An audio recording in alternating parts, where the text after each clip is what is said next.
Hello and welcome back to Singapore as we get ready to embark on day number 2 of this 7th edition of the Asia Cup.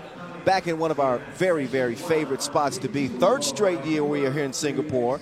We've got one day of qualifying draw action under our belts, and at the end of the day today, our main draw will officially be set, and we'll move closer to handing out what will be, again, the 7th gold medals in this event's esteemed history. What's good people? Kyle Montgomery, a.k.a. the voice of 3x3. Not by myself. Y'all heard him yesterday. Y'all know who he is. The Tsar, Angelo Sagarakis, alongside. I'm sure he's all set and ready. I'm talking about you like you're not here. You ready for day 2, man? Are you ready for day 2? Oh, man, always ready when you're telling me that we got more 3x3 action. I was ready for another 18-game piece last night. Oh, really? Yeah, I was. You're better than me. I needed some sleep, man. I needed some sleep. But I'm recharged and I'm ready as we get a look at today's pools that will be in action.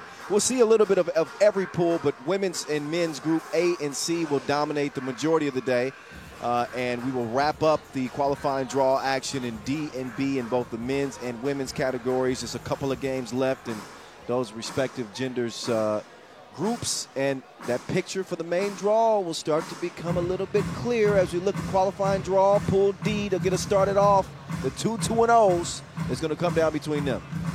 It's going to come down between them, and we already know that Maldives and Macau, they're out of the competition, they're out of contention. Yeah.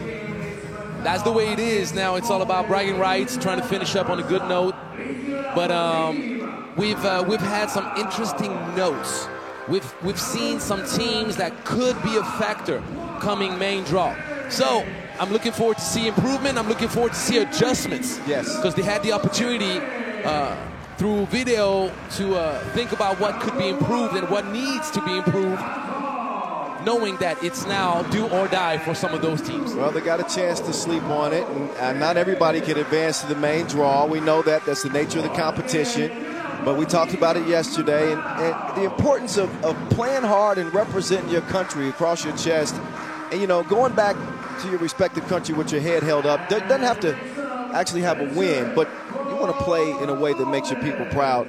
And that's the opportunity that both these countries have in front of them right now. Macau and Maldives, Macau making their debut, and we'll see who gets that dub. It's going to be very meaningful for whoever gets it. Yeah, I think Maldives in trouble.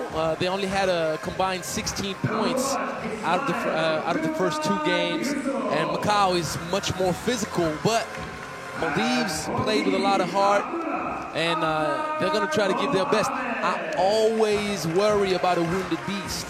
And when someone is hitting his pride, you can expect heroic effort the next day. Yeah, Macau, they're 0-2. I guess you could say is more impressive than Maldives simply because they were more competitive, but they lost by 8 to India, and they lost to Malaysia as well by 6. So out of the 2, Macau looks to be the stronger team, but you never know, shouty. You never know. You never know. We do know these people right here. That's Vanessa Devlin all the way from Australia. And Eddie Liu. Eddie Liu from representing Malaysia. Longtime 3x3 officials. They're going to get us started today in another 18-game slate. I got something to say. What? Red fits you. Red suits you real well, and I like the shoes. Thank you can't you, see them, people, but I'm telling you, I'm blinded. On, fam, I'm blinded with the J. You know what I'm saying? Wait till you see what I pull out the rest of the week. Well, I don't know if you got a better shoe game than Maggie Hollow. I just don't know. Okay, I appreciate you, man. You know, I didn't know that you even peeped the shoes. You got to pay attention to details. You know, I pace myself. You know, starting off with the qualifying draw, I just give a little sprinkle here and there. But by day 3, I'm pulling everything out the closet. Well, so you're one of those guys that travel heavy. That means you got the suitcase filled up. Ask the FIBA staff. They're like, why do you have 3 suitcases for this trip for 2 days? I'm like, hey. It's all based on how I feel, baby. I got to stay fresh. Well, all right. I'm looking forward, though, for the competition to start up again. And happy to be here, and let's have another great day. Let's do it. We are underway from Singapore, ladies and gentlemen. It's the voice. It's the Tsar rocking with you from the OCBC Sports Hub. That's a great way to start, Kyle. They move the ball. They're trying to play with energy. Maldives, the lead. That was Amzar who knocked down that two. Good idea on the cut, but the defense is turning up for Maldives. And Amzar going back to work. Kouali, wait a minute.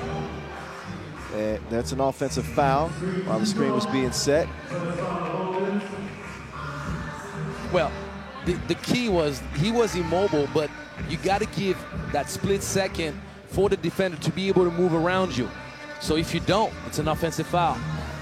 And again, neither one of these teams will have an opportunity to move on to the main draw. So this is all pride on the line. All pride on the line. Of course, Maldives, a small country in South Asia. About a 4.5-hour flight, so not too far from here. Mike St. John could have had one to go. Uh-oh, you gotta pay attention. Oh, so they made them pay two. Double. 4-1 contest. Maldives get it done from beyond the 2-point arc. And yeah, they're smaller.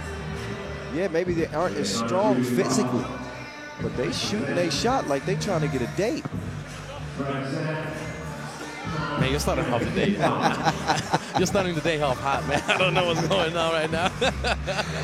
Chan at the stripe. Nah, he'll miss it. It is clear. Kouali. He decides to reroute. Kouali will drop it off. Mafaz off the iron. See, I'm happy and I'm a bit sad. I'm happy because I see Macau plays the game the right way. They identify an obvious mismatch and they're pressing up on it right now. They keep giving the ball to the big man down low, and they've already drawn 4 fouls. But what was that mindset yesterday? That's the question. Yeah, they had physical advantage against Malaysia. They could have tried to play it that way already, and now they're in trouble. Yeah, 5-1. We talked a lot about it yesterday. The fact that Macau. Is it raining out here? Did you feel a sprinkle? It's musty. It's musty. Oh my goodness. 7-2 Maldives. Humid, as they say. Maldives looking for their first ever Asia Cup win. Trying to get it done against Macau here. What a start for this team. With a 5-point advantage in the first minute and 40 seconds. And they're looking for more. Mafaz. Wildheim just missed the stroke from deep. It was on target, though. Well, they're playing with confidence. And I like to see that. They're shooting their shot, just like you said. And the main thing is they have absolutely no pressure. That helps a lot, too. Yeah. You know, when you don't come in with a big target on your back and it's, you know. Oh, it's a knockout game. Yeah, you're playing freely. I like it. I like the vibe. I like the entry pass, too, to lead to Chan getting the bucket. That's the strength, right? That's the strength, and that's also the way he's supposed to play. I was not happy seeing him roaming around the 2-point line yesterday because that's not his job. You need to grind it out, draw fouls, make life miserable for your opponent, or at least tire them out. Yeah. Oh, that too nearly fell. Wide open. That pass broken up. Quick feed on the inside, low. Gets it to go.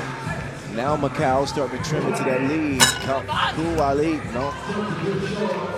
Comes up short. The game plan is pretty simple, Kyle. You got to keep shooting that thing no matter what. And chucking the deuces for sure.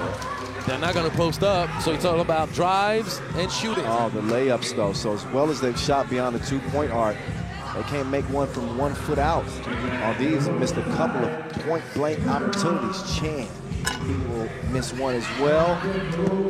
Wilson lands in the possession of Maldives. Cross-court pass. Mafaz setting up on the right wing. Amzar just got his pocket picked.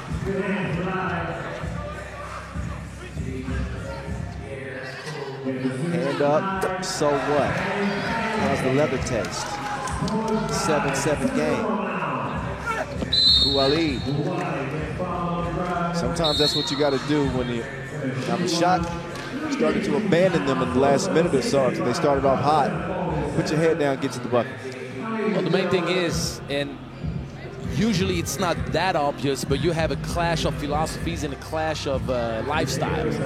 You have one team that's going to be tall, physical, that will grind it out and dominate in the paint, close to the cup, offensive rebounding, and just getting opportunities, make life hard on Maldives. On the other hand, you see Chen that has to play on the outside defensively, cover shooters, also have to play on closeout defense, and that's not going to be easy for him because he's not the most mobile out of the four. And Macau made up for their bad start, but it's going to be interesting to see who will manage to get it done based on that lifestyle. We got a tight one. A game separated by 1 point. That's definitely a foul and most certainly a bucket to go with it. But Chan putting that size to use. Took a shot to the side of his dome piece. Still got the bucket to go. Now he can make it a 2-point play and put Macau in front for the first time in this game. Plus Maldives is one foul away from bonus. But you got to match up on the free throws, though. Got a good look as a result, but didn't make it count, so. Comes Hi-Ho. Hi-Ho. It's soft to work, they got, never mind. They threw it in.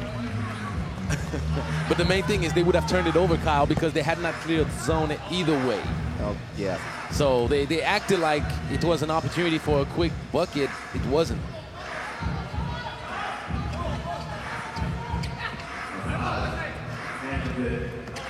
Reeves on the attack.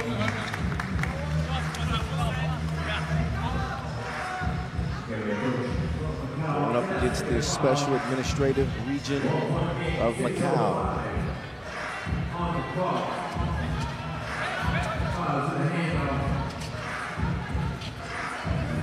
Wilhelm gives it up. Pass a little off target. Comes up Kevin Hart. Short. 9-8. I might have to see that one. I'm letting you know right now. I'm letting you know. Shout out to Kyle every time I'll say that one. That's a throwback. People back in the truck, they sick of hearing that one. They're like, oh, not the Kevin Hart again. There's some classics that I gotta. If you want to refresh that one, you say he came up Hezbollah. He's the little short guy that you see on social media. Oh, see, I'll show you. I'll send you. I gotta step my social media game up. Oh man, I'm not more knowledgeable than you are on that end. So Fisher Devlin makes the call as apparently stepped on the line over there. So turnover. Before we go any further, I want to thank our partners. Peak Apparel, Singapore Sports Hub. Of course, our ball sponsor, Wilson. 100 Plus. Inleo, one of our providers. They provide the court. Bodé, Skelter Sports. Thank you very much. Sports Singapore, Eva Air. Can't forget about them either. 10-8 game. Macau. Low. No. Mafaz. Oh. 2-ball has returned. Oh, Hezbollah. Yes, I've seen this little dude. Yeah, Magomedov. I've seen this. Okay. Magomedov. Hezbollah Magomedov. So, or you could say he went Magomedov on you. I like that. I've got to write that one down. There's a couple others too. I get royalties on the ones I give you. You know that. We might be able to work that out. 11-10. Which one was the one that you got from me yesterday? That you like very much? Oh man. Well, I'll have to think about it after the game. Yeah. I forgot, but I wrote it down somewhere. Yeah, I got to keep track of that. I got to be like Mr. Wonderful on Shark Tank. 12-10. You know I like watches. You know Mr. Wonderful puts red straps on all of his watches. Does he? No matter what watch it is, it doesn't look good. He He ain't so wonderful. His money is, though. That's a fact. So, 12-10. We're past the halfway point, Kyle. Macau clearly in the driver's seat, having Maldives already in the foul trouble. Oh, wait. Steph Curry. Oh, there we go. Chan gets the tip to go. Padding up his offensive rebounding stats. He performed well this game. And obviously, the spoon that stirs the tea for Macau. They lead it by 3. By no means are they safe, but the momentum's on their side. And again, that foul situation for Maldives is not ideal. Already in the penalty. There's a third, however, on Macau. 4:18 to go in game number 1 of day 2 from here in Singapore. Vilhan pulls up. This is everything. Backboard. Well, Kyle, Maldives, they need to press on the mismatch they could potentially create. Well, that's a big bucket. Now Macau was knocking them down too. Maldives is running out of steam. Well, you got to bring Chen out the paint, which opens up driving lanes. Fives, Mr. Grid. Al Sway. Good strength, good composure. Vilhan gets a look. If you want to stay alive, you got to make those, Kyle. There's no choice. Maldives started this game off shooting like you. Now they shooting like me. It's night and day. They can't make a shot. You got a rusty elbow? Yeah, bro. I didn't want to shoot a layup. It's so bad. Well, I must break this lie down because I saw you yesterday. So I saw the shooting form. Hey, it's much cleaner that you accept it to be. Let's just say that way. It's much cleaner than what you're saying. well, So you're trying to play like. I think you're being generous, but Well, I think that you're trying to. White man can't jump us. No. Acting like, oh man, it's luck. Oh, I'm shooting, but I never make 2 in a row. I don't. I haven't made 2 in a row in months. I used to be able to hoop, though. Well, it's like anything, man. Like, jokes aside, and I can attest. It's like a pianist. He has to work on his craft daily. You cannot take a day off. You cannot take a year off. And for anything in life, doesn't matter what is your craft. It just takes daily practice. You want to stay sharp, you got to sharpen every day. And if you don't, then you're going to be rusty, and that's the way it is. We need to organize a couple of 3x3 games with the staff team. Oh, they don't want that. Well, They don't want that because we're going to match up. We're going to match up. Doesn't matter who we take as a third. We on the same team. So it doesn't matter who we take third. Just saying. All right, y'all heard that? Let's get a game. This one's not really a game at this point. It's 17 to 10. 18 now, but it's like the challenge is always going to be the same for shorter teams or less athletic teams. Either you're spectacular with the outside shooting or you're going to end up in trouble. And if it's not the outside shooting, you got to make sure that you got the quickness to finish at the rim. But Maldives has been missing a lot of layups. Yeah, things have gone from bad to worse. And they cannot keep Macau off the glass. 19 to 10 is the result. This is a Maldives team that led this game at 1 point, 7 to 2. Since then, they've managed 3 points. Macau has poured in 17. So that's a 17-2 run. Quick math. That's the opportunity to top their best mark of the competition. Maldives with the opportunity to go past 10. They scored, I remind you guys, 16 aggregate on the first 2 games. So look at you. Well done. Counting the positives. There are some positives to take away. Hey, I'm the kind of guy, Kyle, that always sees the glass half full. Okay, I'm not mad at that. I'm the same way. There you go, 12.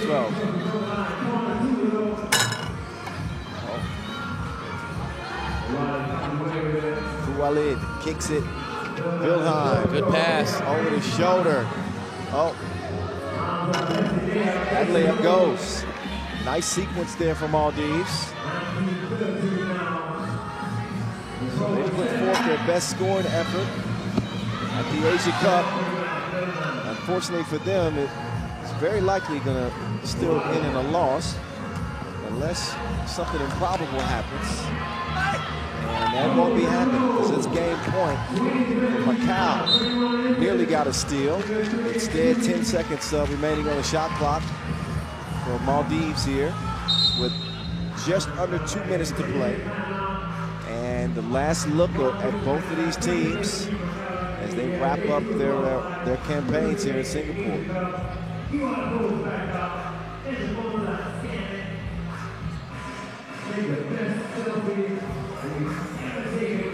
Some of the highlights so far. We haven't mentioned, but we started off the day the same time than yesterday, and we already got more people in the stands.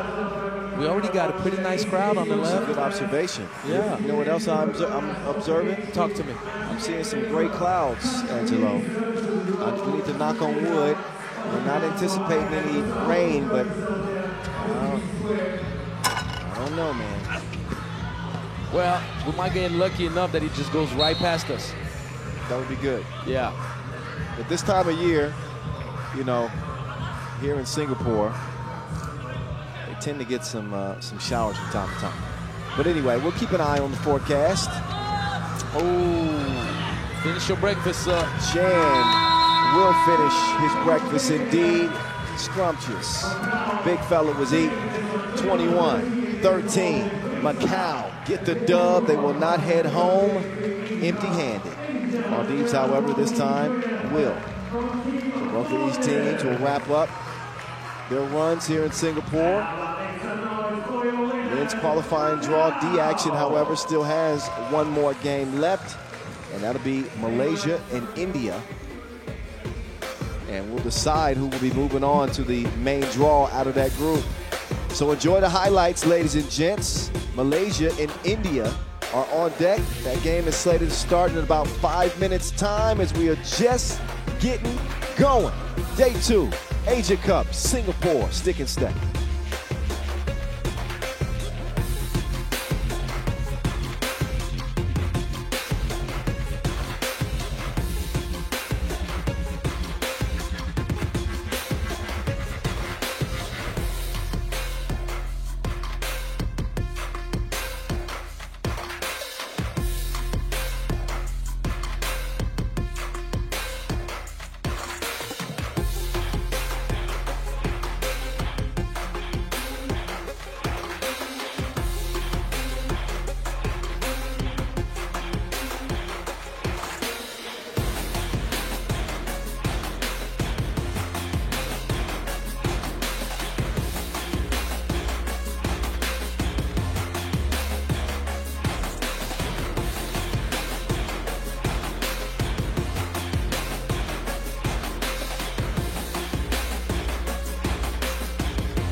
as the big one, but India and the both big sides undefeated, got 2 wins each. As they look to get into the main draw with a win right here on Kings and Gentlemen. Here we go. Please welcome first up, representing Malaysia. All right, the action rolls right along as we are moving into our second game of the day. And the final game in men's qualifying draw D, Malaysia and India.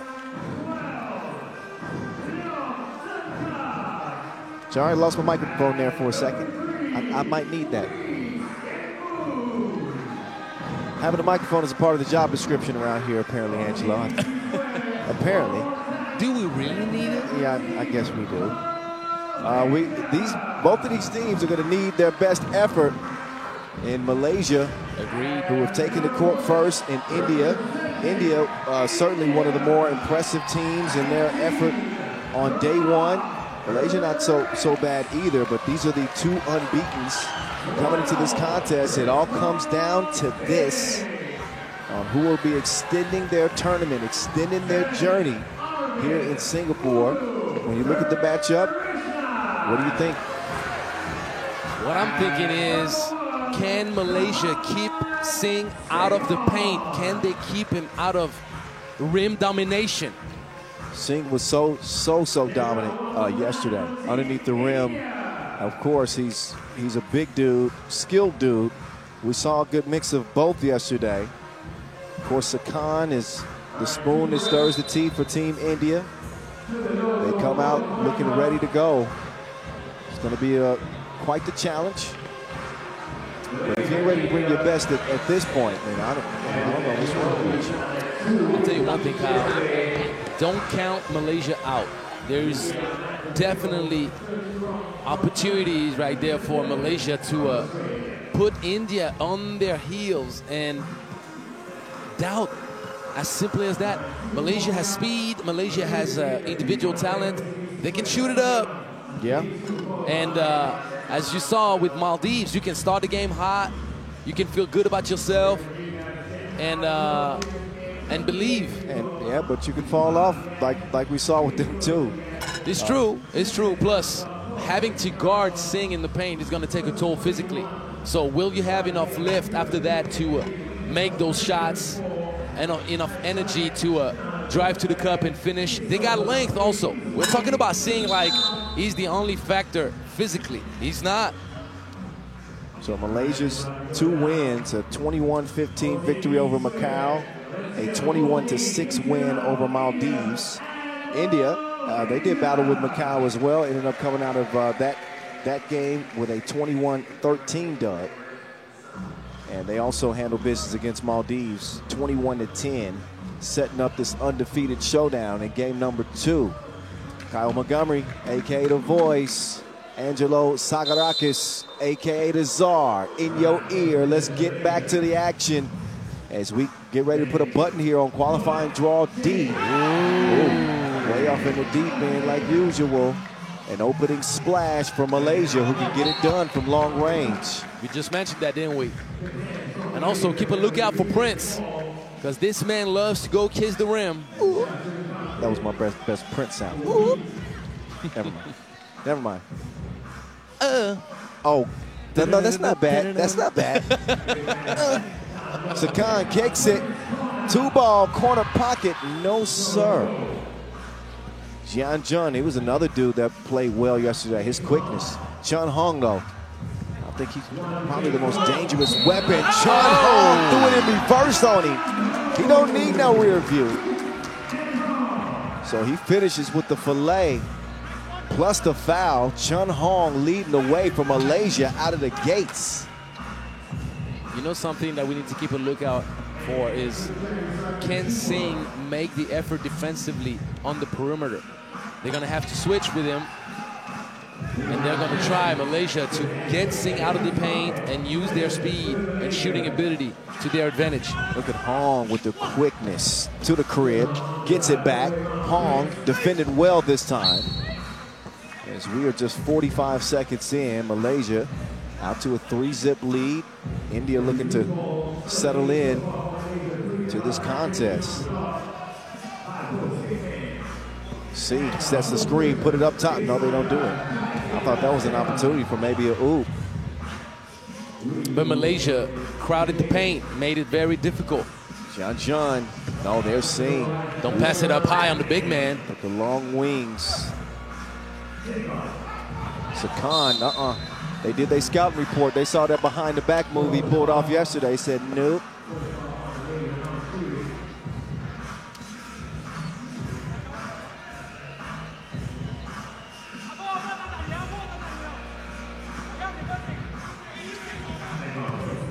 Sahaj Sakan elevates, and he will get India on the board. India has a particularity of letting this man get his groove on one-on-one.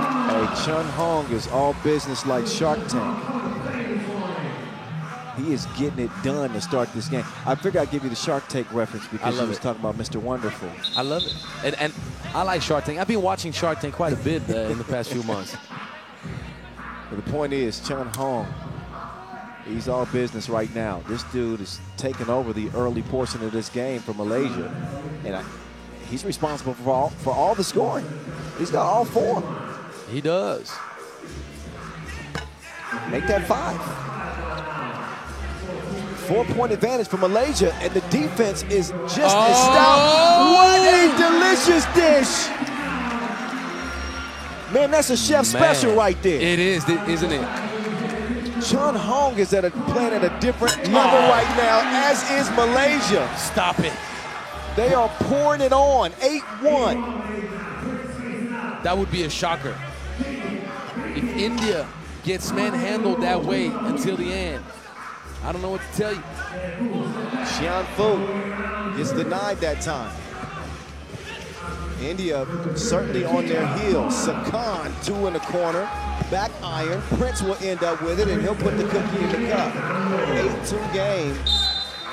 But how about Malaysia out of the gates?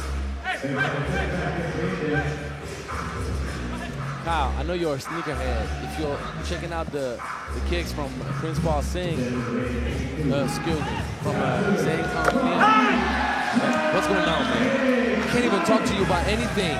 Malaysia is on fuego. They better watch their step. It is wet out there. It is wet on Malaysia's side. They are draining twos, making incredible defensive plays and saves, and they are enjoying an 8-point advantage as a result. Sakan, faker. Great footwork, great finish.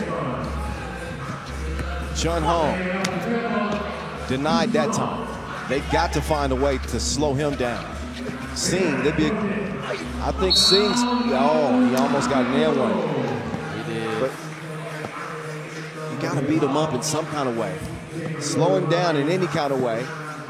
And I think the more he gets caught up in that matchup with Singh, the more commitment that Chun Hong will have to make defensively. And maybe that takes some of his offensive prowess away a little bit. I don't know.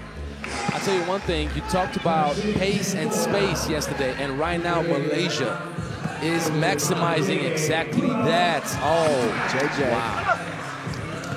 He puts a nice touch on that one from 10 feet out. 11-4. Who saw this coming? Not me, not you, not anybody. I expected the game to be just a bit closer. Not saying that Malaysia could not be in the lead, but not in such a commanding way. Exactly. That's the thing. And look, India ain't done yet. We haven't even played 3 minutes of 3x3 in this game. Yeah, but 3 minutes, you're saying 11 points already on the board. They're more than halfway to the destination. Jian Zheng, he sets up Chun Hong. And that wasn't Chun Hong, excuse me. It's Zan Kang. So talking about Kang, check out those kicks. Do you know where they're from? No, I don't. They look dope. They are dope. I'll tell you what they are. They're the Luka Doncic K54 edition. You know about the K54? The biggest, best 3-ball tournament in the world. I know you know, but that's everybody. No, well, that's what you're here for. So yeah, the K54 in Paris, France. Speaking of Paris, y'all do know that we'll be heading to that city this year for something called, you ever heard of the Olympics? Summer Olympics. Oh, yeah. Oh. 3x3 taking. It's kind of a big deal, isn't it? Yes. Every 4 years, if I'm not wrong? Yes. Man, you are sharp. Oh. So 3x3 heading to Paris for the Summer Olympics this year. 8 countries in both the men's and women's side will go toe-to-toe for gold. And this is our first tournament of the year. No Olympic implications here in Singapore. Oh, nice move. Great defense, though. Prince with the fingertips. Utu. India starts to play a little bit better. The ball moves around faster. 3-possession game. India still trailing by 6. Malaysia looking to keep the pressure on. Xian Fu for 2. But you know what the problem is for India? They're going to have to burn a whole lot of energy defensively to make up the gap. Chun Hong gets whistled for the foul there. That'll be number 5 on Malaysia. So they got one more defensive foul to give. India comparatively have 3 fouls and 5 points. They got the possession of the Wilson. 12 seconds on the shot clock. Down low, Singh forces one up. Good help defense. They're smothering the big man on the interior. Oh, and he just got one between the eyes. Splash. 13 points already. Oh my goodness. Sakan. Great adjustment to make that bucket. You can't bring a knife to a gunfight. And right now, Malaysia is shooting everything. Shooting everything and maximizing their strength. I mentioned you, Malaysia got speed and shooting, and they've put that on display. Now, India is playing better, but they've started to play their game a little bit too late. Well, I think it's one of the more well-rounded efforts that oh my goodness. Chun Hong is an inferno right now. Chun Hong has a halo around him right now. This dude, oh, Jian Jun, oh, they feeling themselves. They feeling it like a masseuse. Trying to go for the back-to-back daggers. Oh, that would hurt. Jian Jun sets him up with the up fake. Drops it down low. Chun Hong. He's been unstoppable. Xian Fu. He'll miss it. Gets it back. I like what he did there. I really like what he did there. I don't. I tell you why, though. Because he didn't have time to really adjust. So he just wanted to get it on the rim. I see. See what I mean? It's like he knew he didn't have time, but he knew he was in position to get that offensive board. Get it on the rim, get the board, draw the foul. Very smart play. The basketball IQ was real high on this one. All right. I'm glad you mentioned that because I didn't. Yeah, it looked ugly. What was that? It looked ugly, but he had 0.4 seconds to take that layup. Jian Jun. Jian Jun. Could be Jian Jun. If you're watching from Malaysia and you hear me butchering any name, just let me know. At 3x3 The Voice. At 3x3 The Voice. That goes for anybody. If I butcher any name, hit me up on the gram and I'll fix it. This game is a beautiful example of what 3x3 is about. On paper, you're looking at the roster for India and the performances in pool play, and you're thinking India is in the driver's seat. They're going to be a tough matchup for Malaysia. Malaysia is letting you know when you play with a strong identity and you maximize that, you can beat anybody. They came out with so much confidence, man. The first bucket they made was a 2. Right away, first possession. Right away, first possession. No hesitation.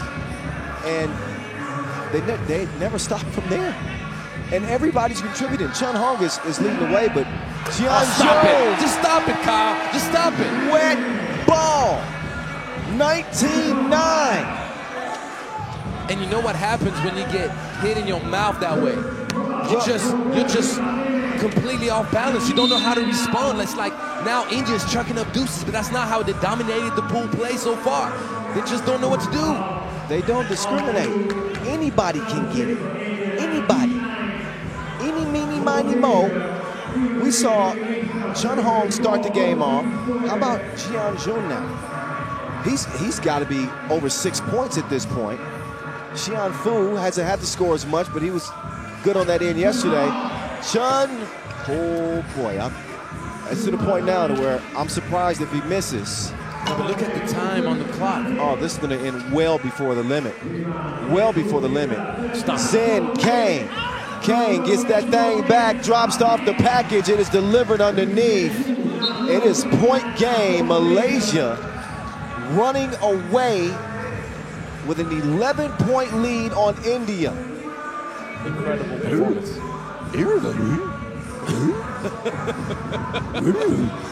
Scooby-Doo. Right, they got me like Scooby-Doo right now. Unbelievable. I am baffled and a little bit confused because not only recognizing the talent for India, I considered them to be the favorite to come out of the group. For sure, there's no denying that. But as we know, in all tournaments that you've commentated, the ones that I've played and commentated, you always have some kind of shocker, some kind of surprise, or some kind of upset. Sure. But an upset in this way and a butt whooping are two different things, Kyle. Yeah. This is a backyard beatdown. Winner, by the way, which is going to be Malaysia, it's just a matter of time, joins main draw Pool B with Mongolia. Main draw Pool D with New Zealand and Qatar. And they are one free throw stroke away. Oh, Jian, that's about the only thing he's done wrong today. He wants to make it last forever. Make it last. That remix with Nas and Mariah Carey. I have a song in my head since this morning, Kyle. What's that? I know you wonder where I've been. I have that since this morning. Yeah, that's a smooth man. Who sings that? Okay. Somebody help us out. I forgot the name of this guy, but I have it in my head. It's like stuck since this morning. Chun, take that away. Wait. It hit the glass. Yes, it hit the glass, and that's a game. So an anticlimactic end to a dominant performance for Malaysia. 21-9. You heard me right. 21-9 in a dazzling display from Malaysia. Chun Hong and Jian Zheng leading the way. They will head to the main draw, Pool D, with New Zealand and Qatar starting tomorrow. But what a performance for Team Malaysia. They got plenty of reason to be confident heading into the main draw. And we'll see exactly what they're going to be able to do. India's run will end here on day 2. So enjoy the highlights in this one, especially if you're watching from Malaysia. If you're in India, hey, there's always next year. Anyway, we'll step aside for about 5 minutes. We're coming back with more action. We'll turn it over to the women's side. Tahiti and Maldives are on deck at 11:50 local time. So we'll see you in about 7 minutes, y'all, as the ladies will take over. Congratulations to Malaysia. They head to the main draw. Impressive game. Impressive game.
Okay? Now, you make those 2 shots. You gotta go back here. You hit a shot, it goes 3x3. You win the shoes as well. However, if you miss and you're unable to make a shot here, you lose it all. So you can decide what you want to do. You get the first two, you can stop. Or if you want to go all in for all three, you shoot it till you get 3x3, you win, alright? You ready, August? Huh? No, you are here, August. Come on. You can do it. Everybody, y'all believe it, August. Make some noise for August, y'all. Make some noise. All right, we're going to count it down. I want y'all to say 3x3 with me. I'm going to count. All right, let's go all together now. August, come here. You're going to shoot a layup first, and then Klaus going to start. So all together, I want everybody to say 3x3 with me. Ready? Let's go. Say 3x3. Let's go, August. Layup. Come on, August. August. Yes, hold on.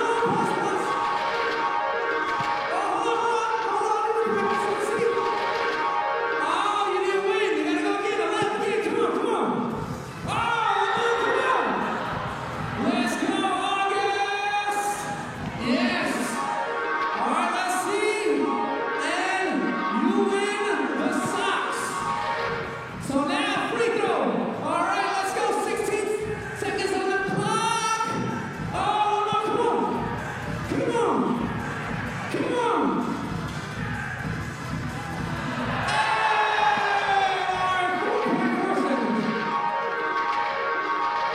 Hey, and you win the shirt. So, do you want to go for the shoes or you want to cash out now? What do you want to do? Oh, he's going for the shoes. Let's go. Come on, y'all. Let's go, August. August. Oh, We'll give you one more try. One more try. One. August. August. Come on. August. August. It's okay. It's okay. All right, you know what? August, we love you, and you love 3x3 basketball, so this is for you. Congratulations, y'all. Give it up for August, y'all. Let's take a photo. Come on.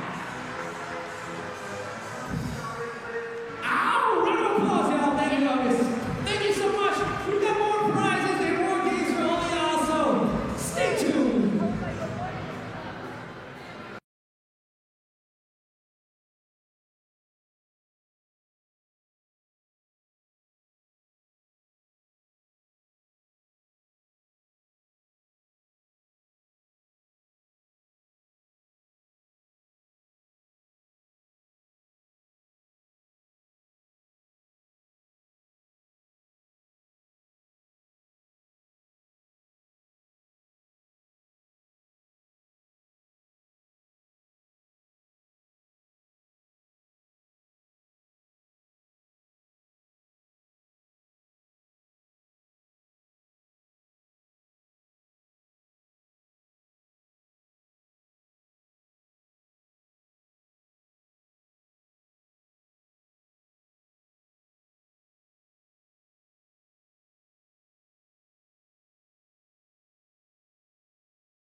All right, we have now reached the point of day 2 where it's time for the ladies to take center stage, as they will have the show to themselves for the next couple of games, as Tahiti and Maldives will now take the court. Similar to our first men's game with Macau and Maldives, neither one of these teams are going to have an opportunity to move on to the main draw. So pride is on the line. Pride is on the line. Tahiti only managed 3 points against Philippines to open up their campaign yesterday. And Maldives struggled against Kazakhstan, although they only lost that game 11-17. Yet and still, both of these teams come in 0-2. Tahiti also losing to Kazakhstan 14-10. And Maldives falling to the Philippines 11-19. That was day 1. This is day 2, and you never know what might happen. We just saw what happened with Malaysia. That was obviously a more critical game because that was for a spot in the main draw. But we'll see. We'll see who puts together 10 minutes here. Maldives women have a chance to get the country's only win here in Singapore because the fellas weren't able to pull it through. So we'll see what the ladies of Maldives can bring to the table. Well, we know what they can bring to the table. They got a dynamic duo, but the main aspect is, can they get Inasha some shots? That's their best shooter. Can they free her up? Can they move the ball around so she can find some kind of aggressiveness? Because we know that in the paint, they got Rishma ready to go. They got Rishma on a mission to get that dub. So Tahiti will have their hands full trying to slow down that duo. Can they do the job defensively? And then offensively, they just need to play freely, Kyle. They need to let go of the pressure of being at this level of competition and just let their talent speak. You said a mouthful with that. Playing freely, you know, with nothing to lose. I think you see teams' best efforts when they play that way. Right. You know, so.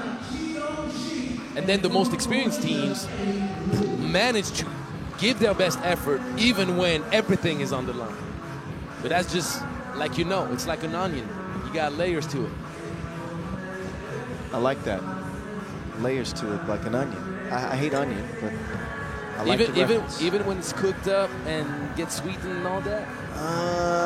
Because onions, man, they're a great addition. Of course, if they're raw, then it's an acquired taste. Yesterday we were talking about ketchup and mustard, and today we're talking about onions. I tell you what, we're foodies somehow. Yeah, it's a unique broadcast where you can hear about 3x3. You can hear about kicks, condiments, shoes, vegetables, general culture, history, music, even though we can't figure out the names of the artists that we... No, we do. Bobby Caldwell, I knew that. Plus he was a cover with Tupac after this. Yes, but you were talking about the original. Yeah, but Bobby Caldwell. Very nice. Very nice. You can go with the high notes, and I can just stay. I'm with that. With the bass. You know, I think my voice is fairly deep, but I can get up there. You can get up there. I can no longer do, even though I was a choir boy. There you go. You see, I got range. Yes, you do. Yep. I had range differently in my life. I wasn't Glee Club like you, but I could have been.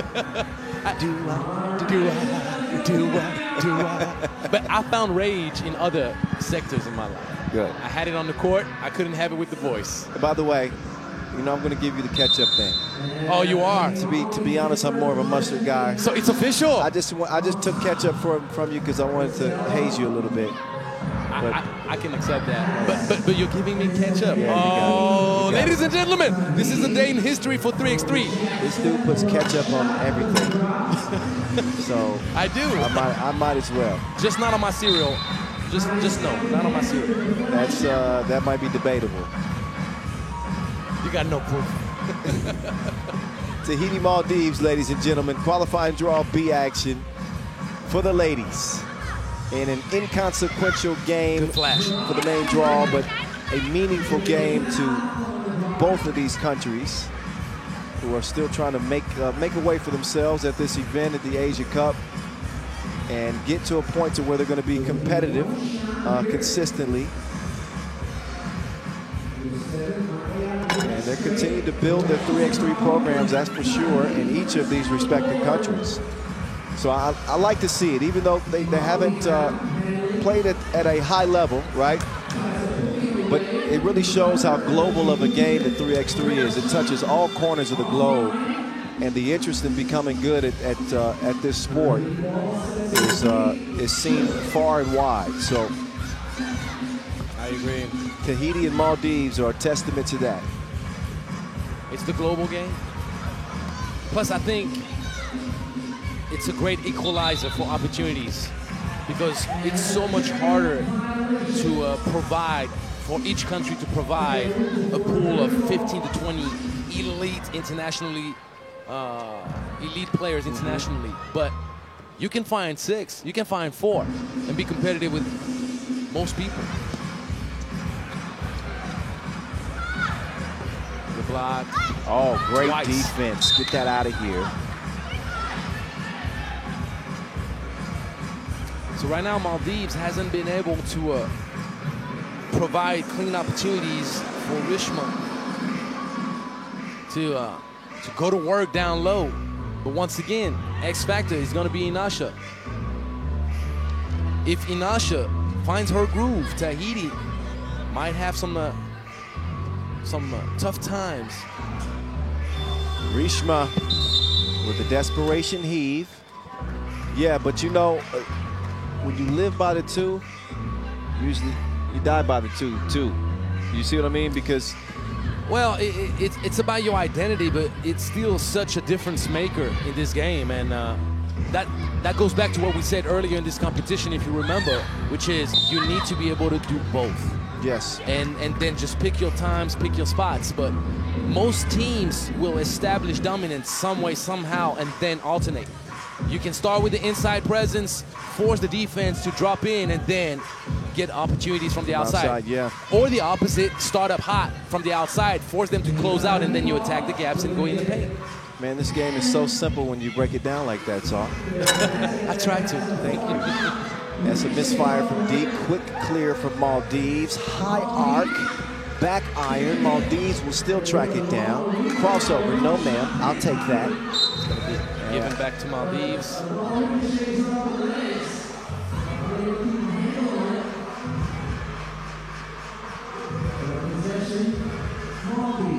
Tahiti and Maldives are on my to visit list. If y'all watching from either one of those countries, It's truly beautiful. put the voice in the game. Put the voice in the game. Hook me up. I wanna get fully engulfed in the culture when I come there. I want to eat. What's the food to eat? I can't even tell you what's the top food in Maldives or Tahiti, I wouldn't be able to tell you. but I would love to go. But work on your French in Tahiti, though. Yes. So we have to give Tahiti's defense credit right now. They have shut down completely Rishma. She hasn't been able to do anything. She doesn't get clean looks. Doesn't even get an opportunity to look at the rim. Great pass. Just got to finish. Finishing has been an issue. Yeah, for both teams. So if you're looking for an offensive explosion in a game like this, you're looking in the wrong place. I don't think that we're going to see a bunch of points scored here, but we will see gritty play from both sides. You know what they say, Kyle? The beauty's in the little things. So we got to find those little things. Get your magnifying glass out. No, it's a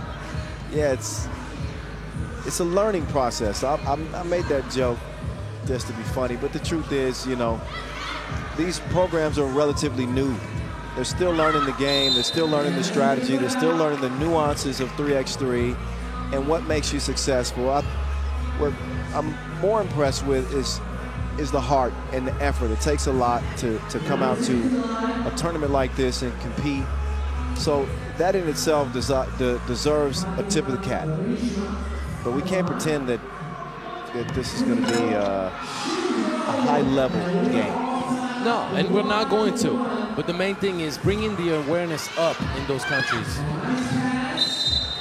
you have to build a culture. You have to build a program and let people know that you have an alternative. And it's such an amazing sport that is available for everybody. And the logistics to play this game are very low. Just need a ball, a few friends, and a hoop. That's all you need. That's true. It unifies so many different people from different cultures. I mean, even speaking for myself, this move was beautiful. I'm sorry to cut you off, but that was nice off the glass. But that was Kevin McHale-like footwork. Gotta love it. Kevin McHale, one of my favorite dudes, man. I worked with him with the NBA for 5 years. Class act, true legend of this game. I actually, at All-Star Weekend, I got paired with Kevin McHale when the on-air personalities signed autograph sessions. All right. I was so intimidated. You know, they took He's a big dude, man. They took us from the hotel to this conference room where we were to sign autographs. Of course, my line had like 4 people in it. Kevin McHale's line was all the way out the door. But I was like, man, this is Kevin McHale that I'm doing this with. You're right.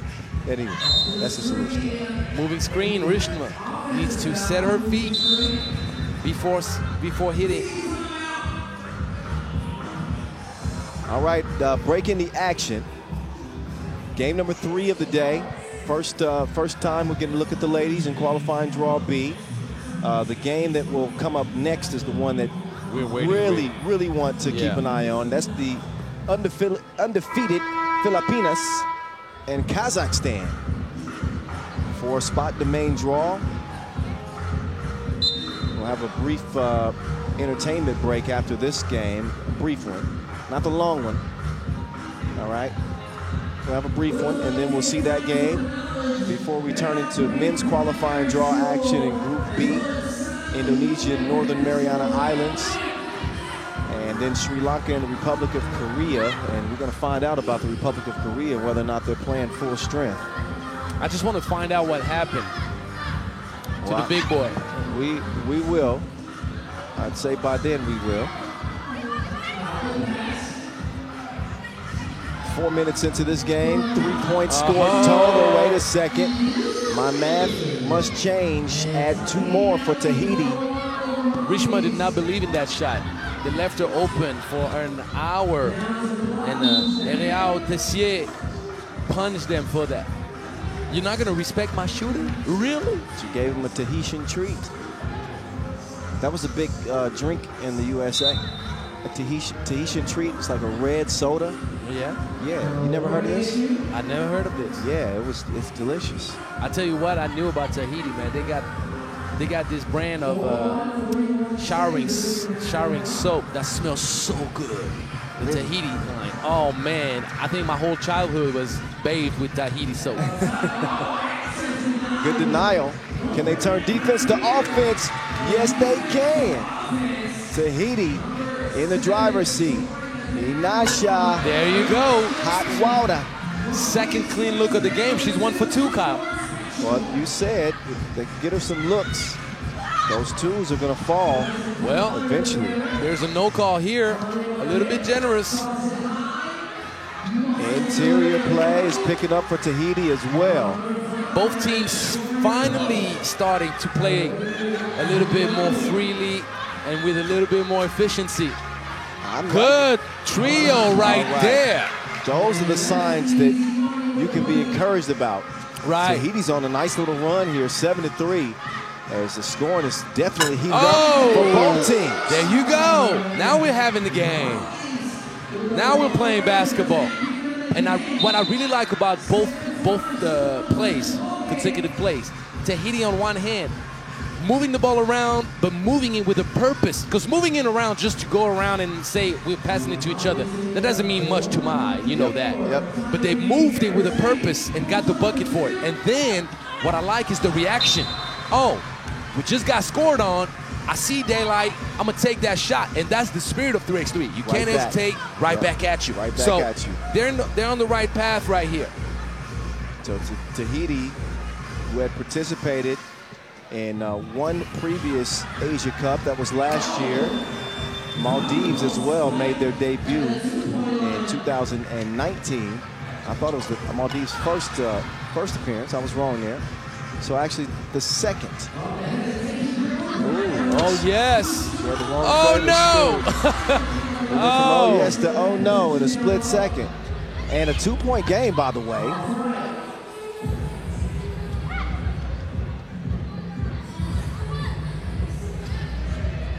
Getting a light breeze starting to come into the venue here. What a tough finish. Rishma finding her groove. Reversal. There you go. Oh, just how they planned it. Just how they planned it. 3:35 and counting. In a 2-point contest, the 2 attempts touches nothing. But the last 2 minutes been real entertaining, man. Like the scoring has picked up, the ball is moving around. It's more active. Yeah, Who's gonna pick up a win? That's the question. I may have spoken too soon. I said that we weren't going to probably see a lot of offense in this one, and a high-level play game. But it's going up a notch. It's going up a notch for sure. Still not gonna end up in the scoring range that. No, of 21 points. No. Yeah, no. or even like above 15 or anything like that. But we've been wrong before. Once again, as a coach, as players, what do you watch? You're watching where you struggle. It's like, man, the ball doesn't move around. Oh, we couldn't even look at the rim. We got a 12-second shot clock violation called against us. What are we doing wrong? And then you look at that clip of 3 minutes. Look, girls, how did we get those buckets? How did we move the score up like that? And that's how you build. See if Tahiti can build on this lead. Not on that possession. Good interior defense to prevent the make. Inasha with the quick step. And that one is denied as well. Take it. Don't think about it. She does take it, but she doesn't make it. Leg straight. Will get it back. Swings it over. Viriamu down on the block, and there's a travel call. Shuffled those feet. That's a missed opportunity right there because she had size advantage. She was already close to the paint.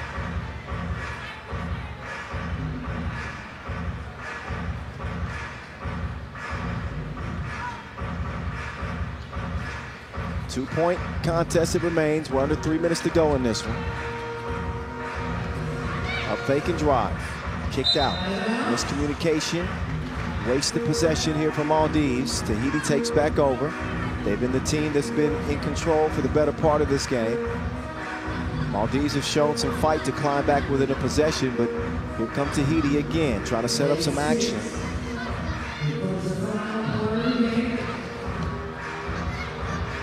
That's too little of a space for the ball to get there. Good fake. And Rishma not finishing up that breakfast of hers. It has been a familiar theme, and the reason why, one of the reasons why these two teams are in this position, not competing for the main draw, instead playing for pride. Got to take advantage of those close range opportunities. You do not win in this game if you miss a bunch of layups, and we've seen a lot of that.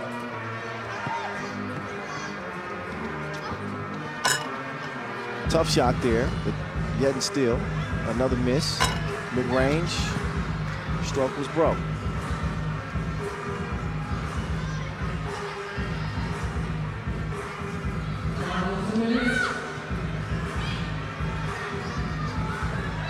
Losing side of the 12-second shot clock, that's going to be a turnover. The main thing is not refusing that first look. 12 seconds go by fast, Kyle. It goes by real fast. And they had 3 opportunities to shoot the ball. So they end up turning it over. Once again, with the learning curve, the learning process. Some of the action so far. Seen some positives, some negatives. You want to build on the positives, and that's. I saw that. Did you see that? I looked around to see if nobody else saw it, but I saw that. My paper was taken off, and I snatched it midair, y'all. Are you influenced, like inspired by the spirit around you of the samurais and kung fu and Wu Chang and all these different things? I guess you could say I feel a little ninja-like. There you go. Because it looked real ninja-ish. I think so. I wish somebody would have recorded that. That was. Oh, I'm telling you, I was impressed. myself. No, I was impressed with you. I've had to do that a couple times in the last 2 days, by the way. But if I had a paper clip, then I wouldn't be able to show that type of brilliance, you know? Man, I use my water bottle, man. I managed to put in the same spot. Nice. Minute 38, 9-6 Tahiti.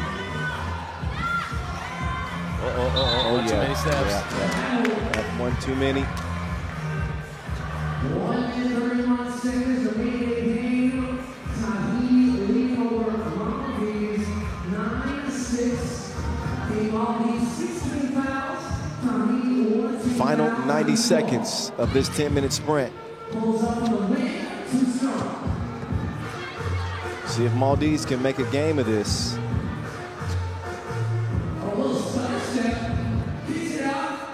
There you go, the ball moving.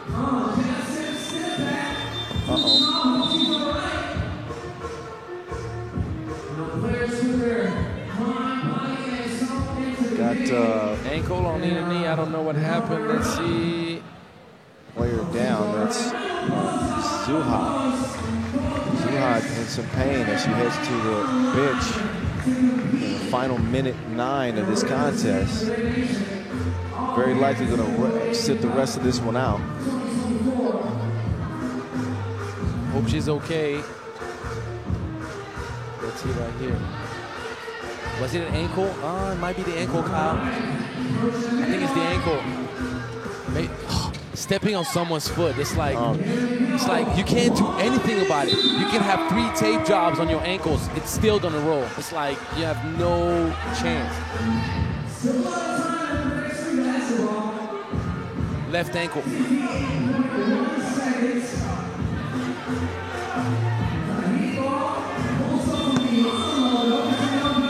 Offensive board. There you go. Maio, l'extrait.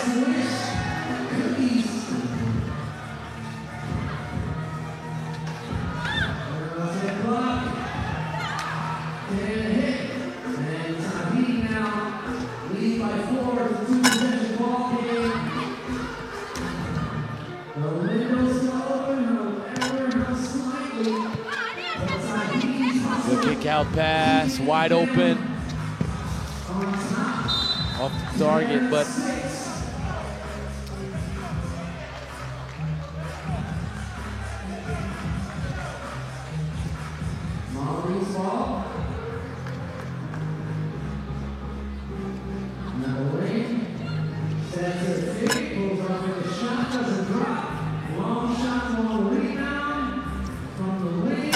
Now shut, no. Last 10 seconds. Make that the final 6. Both of these teams' campaigns come to an end here on day 2.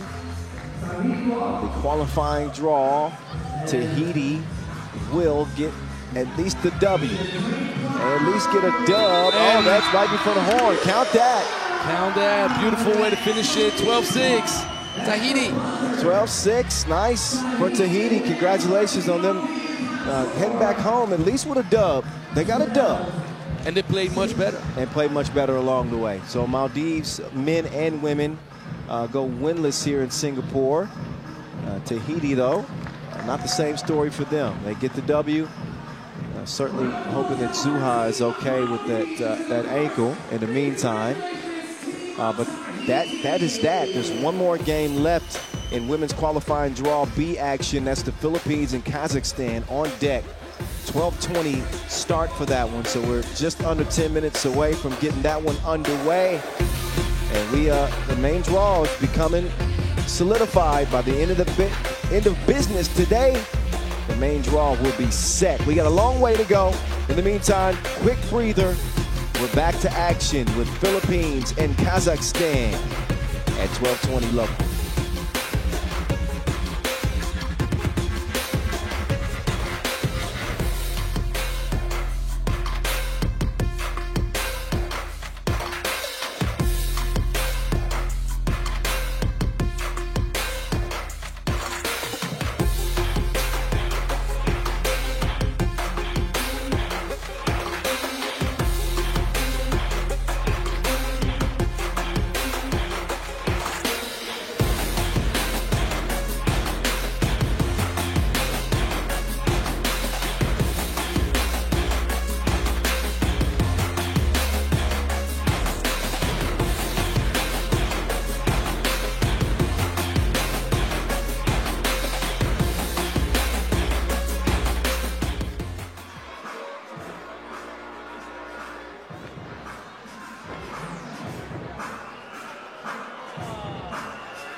Also, y'all, score some of that official FIBA 3x3 merch by checking out the booth underneath the bleachers. And also, don't forget to show some support and a wave to the Team NELA volunteers, all in purple clothes. Big shout outs to the NELA volunteers. We appreciate y'all.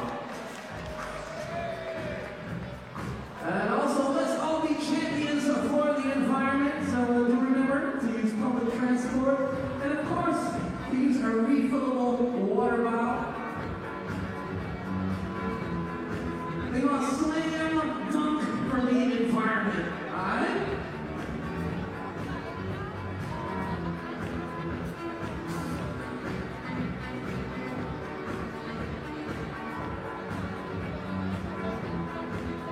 And of course, you can also go online to get your official 3x3 gear at 3x3-shop.com. And let's move on to the next game. Here in the qualifying draw, the women's category, we got Team of Philippines versus Team of Kazakhstan.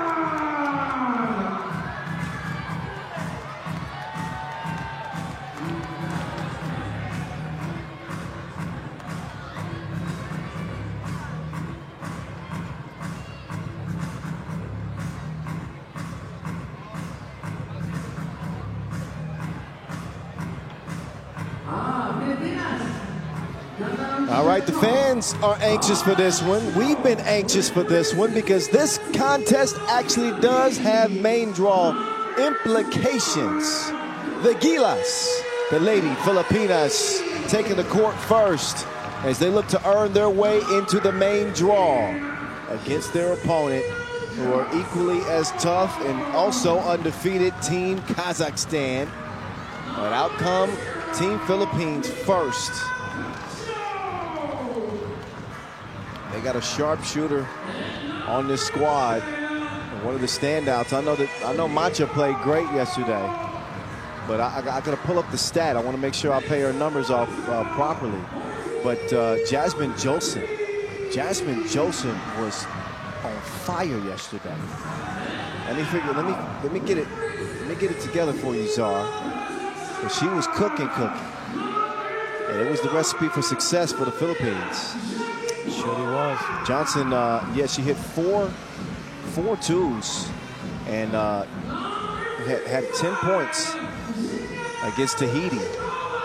So, But it was against Tahiti, Kyle. all right, So, Mr. Glass half full guy. yeah, meaning now the challenge is different. Of course. And she's capable, but she needs to reproduce that kind of effort against much tougher competition. Against a team for sure. more physical, more capable, and just as ambitious.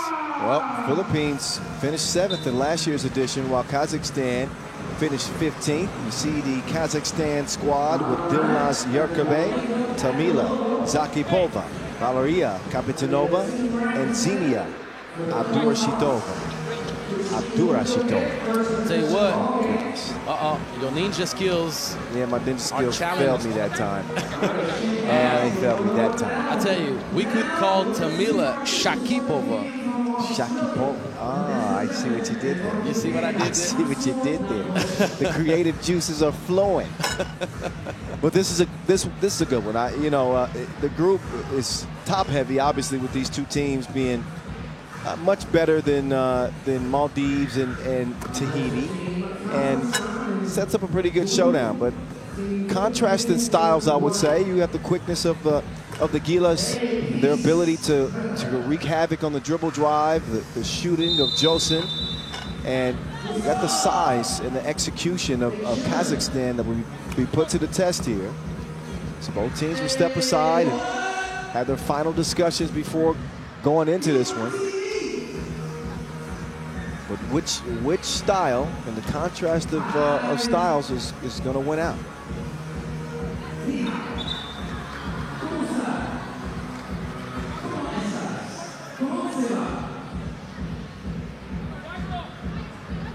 White ball to start things off. Just a reminder, if this game happens to go to overtime, first team to score 2 in OT wins, and whoever did not receive possession to start regulation gets the first possession in OT. Just a little added nugget for you. All right, let's get it back on from Singapore. This is the Asia Cup qualifying draw, day number 2, final day of qualifying draw action. B&D will get us started, and we actually getting ready to wrap those groups up. Just a couple more men's qualifying draw B games, and then we'll turn it completely over to A and C the rest of the day. So that's the lay of the land. Dime time! She's so good with the off-ball movement, Kyle. She's so active. Oh, step back. Capitanova will get it back. Capitanova's tough. Drop step, misses it strong. Philippines moving that ball around. Cacho, Hezi, Cacho, hanging, missing. And I gave Cacho a whole lot of credit yesterday. And for those that did not follow yesterday's action, let me remind you. First of all, shame on you if you didn't watch yesterday. Let's do that. We need to make sure they feel bad about themselves so they don't miss any other play. I mean, if you're gonna be a 3x3 fan, you gotta stick with us from start to finish now. Come on. Yeah, like forget about your job. Right, everything. Forget about your kids. Feed the kids another time. 3x3 is on. No, but go ahead. No, but I was saying, Cacho has been so instrumental to the Gila's success. And the reason is they don't have a lot of tall girls. They don't have a lot of physicality in the paint. And that's going to be off right there. She got blocked. Good defense. Yeah. Initially. There's a whistle, though, on the floor after the rebound. So going back to what I was saying is that as they don't have size, they need to still have interactions, collaborations with players where you provide different options. And Cacho is doing it inside out, flashing, finishing in the paint, cutting back door, and she's screening so good. That's really what sets her apart in this game for the Filipinos. She sets great screens and provide the dive presence that you would have from a Zakipova, for example, in Kazakhstan. Yeah, people tend to overlook. There you go, just when I mentioned it. Yep. Pick and slip and creating that space, staying strong in that screen and slipping at the right time. The pass has to be delivered at the right time too. You're right. But that's a go-to action for the Filipinos. But she's a guard, Kyle. She's a real guard. And she's really providing that, hey, don't worry about not having a big in the paint. I got you for those ball screens and dives. On the other hand, you're going to have a whole lot of work to slow down Zakipova in the paint because she's going to seal every time, even on transition. Zakipova's got the height and size advantage there. Without a question, she sets the screen. And she slips, and Kazakhstan say anything you can do, we can do better. She heard us talk about her, so she's like, let me make you guys look good. Like this action here so far. Claren clears the way. Rebound will go to Kazakhstan.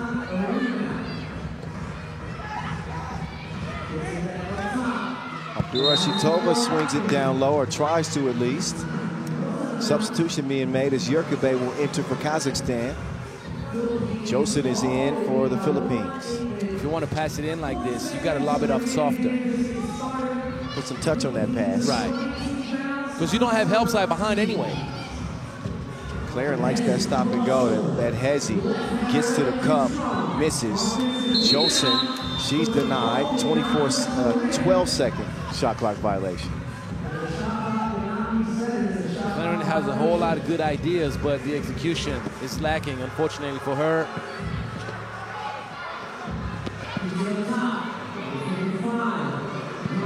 Abdurashitova gets D'd up. That's one thing, that's one component of the Gilas game.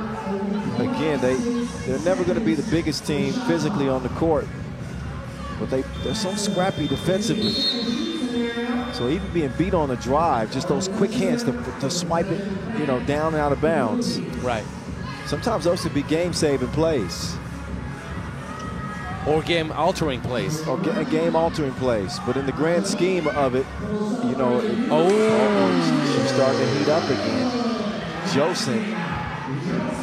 Well, you were saying in the great scheme of it? In the grand scheme of things, it's a play or two sometimes that decides a game. You're right. If a game's decided by 1 or 2 points, a turnover, a defensive stop with 3 minutes to go, sometimes, in the grand scheme. And think about it, the subtlety of this game. There is a potential wide open 2 that could change the game in your opponent's favor. And you deflect, you push the ball out of bounds, you prevent them from making a pass. That can save the day. Yep. The story of this one is still being written. Qualifying draw B action. The winner goes to main draw Pool C with Mongolia and Malaysia.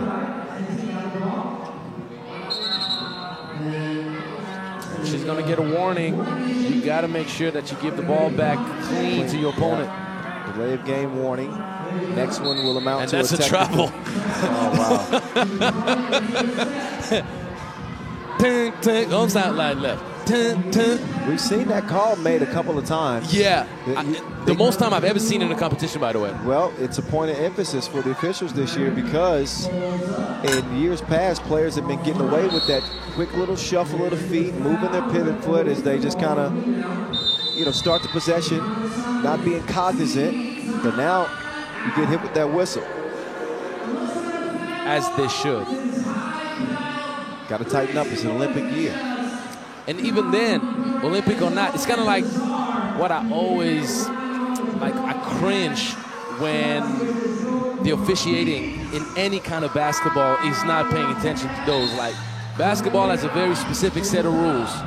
You got a certain number of steps that you're allowed to take. Let's just be clean. Let's play the game with fundamentals. Let's be sound. Here's the shirts I was looking for. By the way, I'm going to put them where they're supposed to go. Thank you. I tell you what. People at home have no idea what we. It's a nice material. I'll tell you that. It's a nice material. Oh, Pete hooked us up with some nice polos. Ooh, Joseph just missed it. They're going to get another opportunity. This time she'll swing it. Claren. Now Joseph setting the screen. Pops out. The runner off the window. No from Claren. 4-1. It'll stay. Interior feed. They didn't clear it. Yeah, got to get beyond that 2-point arc with 1 foot completely. And you've got to at least elevate that second foot to continue play. They didn't do it. We always mention that, and we're going to keep mentioning it, Kyle, throughout this tournament and every event that we'll cover. Who will impose its will? Who will impose its style? That's the question. And right now, the Gilas are doing it better than Kazakhstan. And they need to maximize those opportunities because Zakipova could be a factor, unstoppable factor for Kazakhstan, but they haven't been able to clean this up. They haven't been able to provide enough opportunities for Zakipova to go to work. And they need to do it and not wait too long. And there you go. Once again. They're dissecting them, picking them apart with the pick and roll. And who is setting those picks and diving? You already know. It's a luxury to have players like Cacho. It's a luxury in 3x3 to have players like her. Because they don't have to get all the shots. You're right. They don't care if they're scoring double-digit points or looking. They're going to do the dirty work to make sure the team has the best chances of success. I like that too. But they enable you to play the game with full options, as we see this nice left-hand layup, but right back at you. So each team trading buckets here. Jochebed, drop step. Wow, she had more moves than U-Haul. Well, U-Haul, you're only going to know if you're American. Oh, man, you're right. Never mind. Oh, I got to think of a European moving company. I tell you what, I wouldn't even know which one to give you either. But you got it. That's all that matters. I do. 7-3. Make that 7 foul. Approaching the midway point of this qualifying draw B game. That will qualify one of these two teams to the main draw, with Mongolia and Malaysia waiting in the wings. You know, Kyle, what's so critical, and I keep insisting on this, because what the game of 3x3 teaches you is to have a full skill set. You have a bag full of all the skills that are required to play basketball at all positions. So when a girl like Cacho setting picks and diving, or playing like a 4 or 5 in normal basketball, but she's a real guard, period. That just tells you how versatile she is and the skill set. But then when you understand how you play the game at all positions, how much more dangerous are you? You see what I'm trying to say? Well, that's the nature of 3x3. That's why you can get a guard like Cacho. Well, she held her own in the post right there. Well, she'll struggle, and that's normal. Right. It's like Zakipova has such density. Anybody in this tournament is going to struggle trying to stop her. It doesn't matter which team. It's going to be a tough matchup for you. But it's going to be tougher for Philippines than it would be for Australia, let's say. Yeah. Agreed. Or China. Speaking of Australia and China, we'll see both of those squads in action once the main draw gets underway. Great lob pass. Oh, Zakipova is spoiling dessert. In total, 3 open spots in the women's competition and 4 in the men's competition qualification. Nice move. Does enough to draw the foul. Jochebed will get a chance at the stripe. It was a shooting foul. It's the 5th on the Philippines. Fouls, that is. Kazakhstan with 6. This game can go either way. Even though we have a feeling that the Philippines are playing the game a bit better, and they surely are. Another dagger. I think that's their second 2-piece.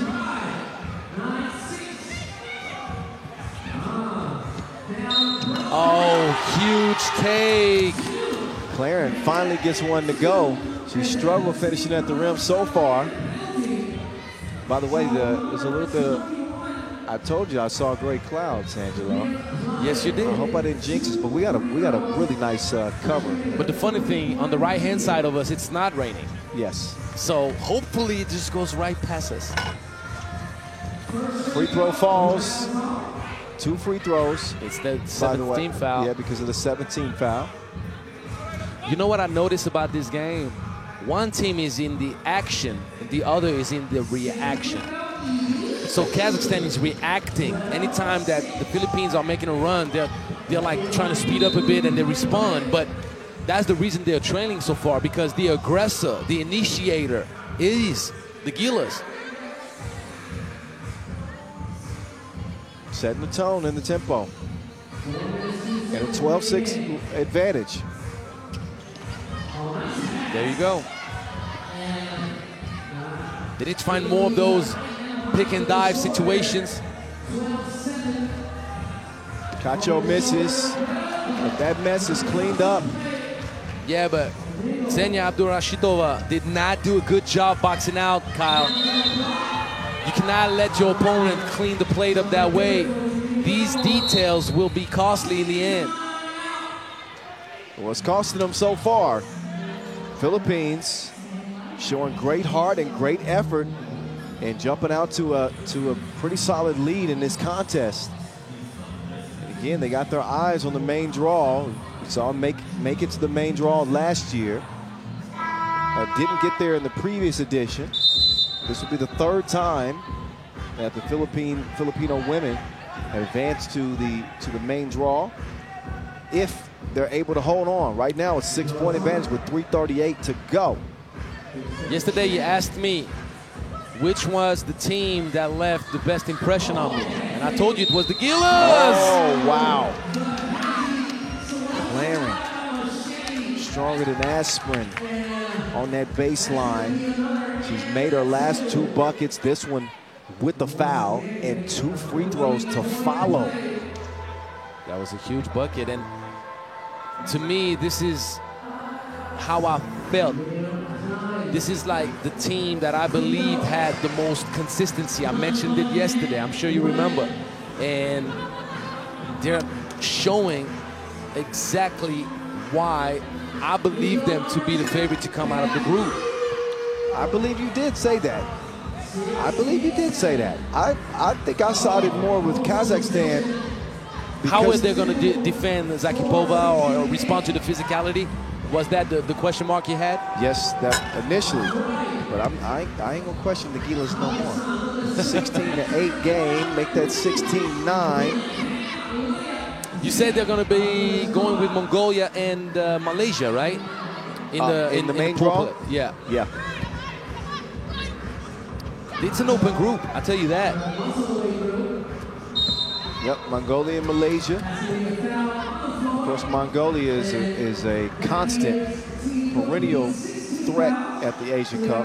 It's an Asian powerhouse. We can, I think, describe them that way. Sure.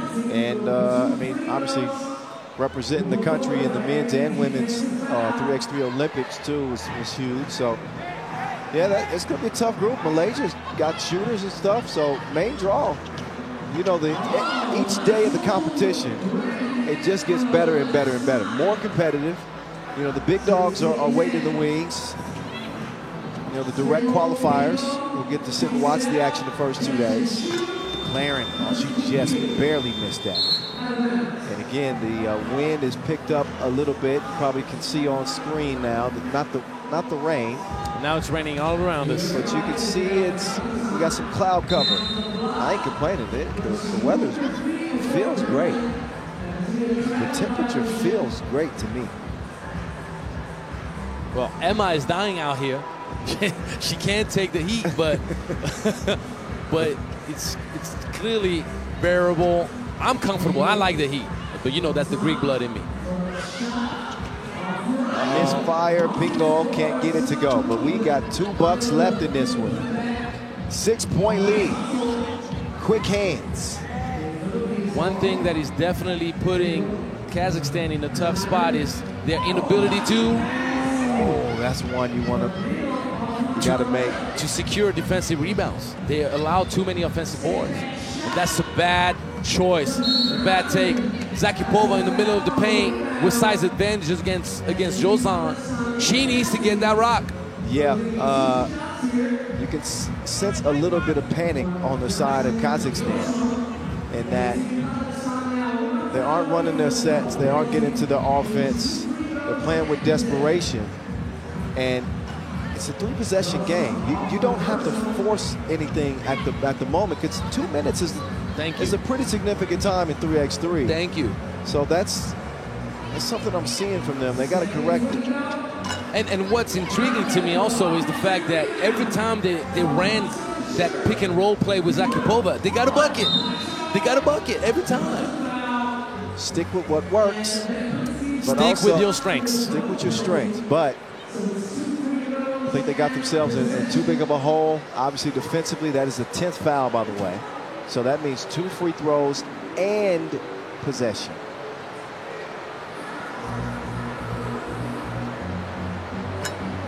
First of two from Cacho is money.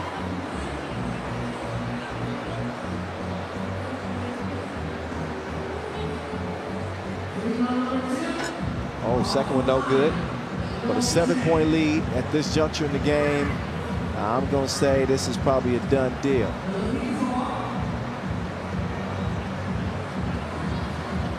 Kazakhstan in double penalty, and they are in double trouble. Philippines continue to add to their advantage, now 18-10.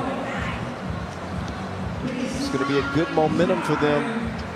Good momentum win for them, getting ready to head to the main draw. We'll see their men's team as well in the main draw. Oh, narrow miss right there, but a $1.19 left. Philippines stand up one time.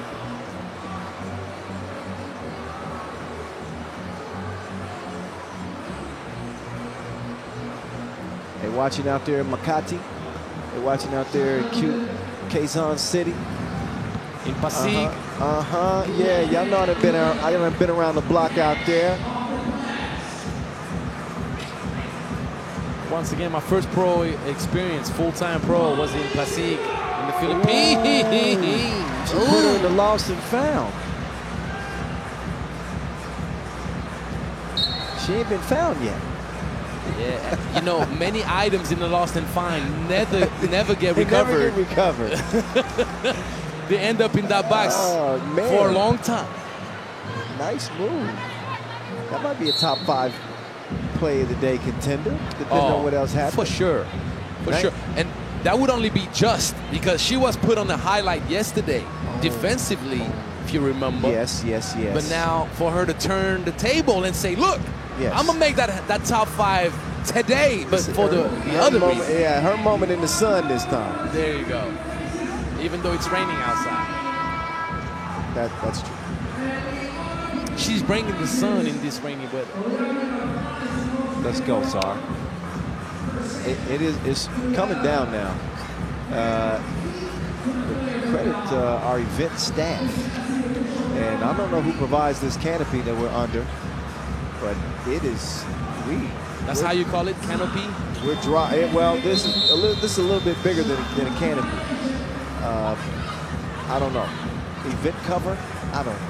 Yeah, I mean, I wouldn't even know what any term would be. I'm learning that word. Well, usually it's a canopy, but this venue is supersized. Yeah, it is. Yeah, so it's a supersized canopy. There we go. That's teamwork right there. Yeah, that's how we're supposed to do it, isn't it? 30 seconds left. Great flash. OCBC Square at Singapore Sports Hub is where we're coming at you from. Rain, sleet, heat. We hooping. 3x3. Philippines been balling. Oh my goodness, that was longer than a TED Talk. She hit that from the Inleo logo. Claren, I see you. And we see them. I'll tell you this. Philippines confirming all the good things I was thinking about them. Great job, Coach Altamirano. 21-12. Philippines into the main draw. A dominant victory for the Gilas. So qualifying draw B for the ladies has been decided. Qualifying draw B for the men yet to be decided. We got 2 games on the way, coming your way in about less than 5 minutes, with Indonesia and Northern Mariana Islands, followed by Sri Lanka and the Republic of Korea.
So here's how things ended up in qualifying draw Pool B for the women. The Gilas on their way to the main draw. They come out unscathed, 3-0, outlasting Kazakhstan on this final day of the qualifying draw. Congratulations to them. Again, they are moving on to the main draw. We'll see them in action over the next 2 days as they'll take aim at gold. We will find out. Still some things to be determined. Shout out to all the Filipino players over there.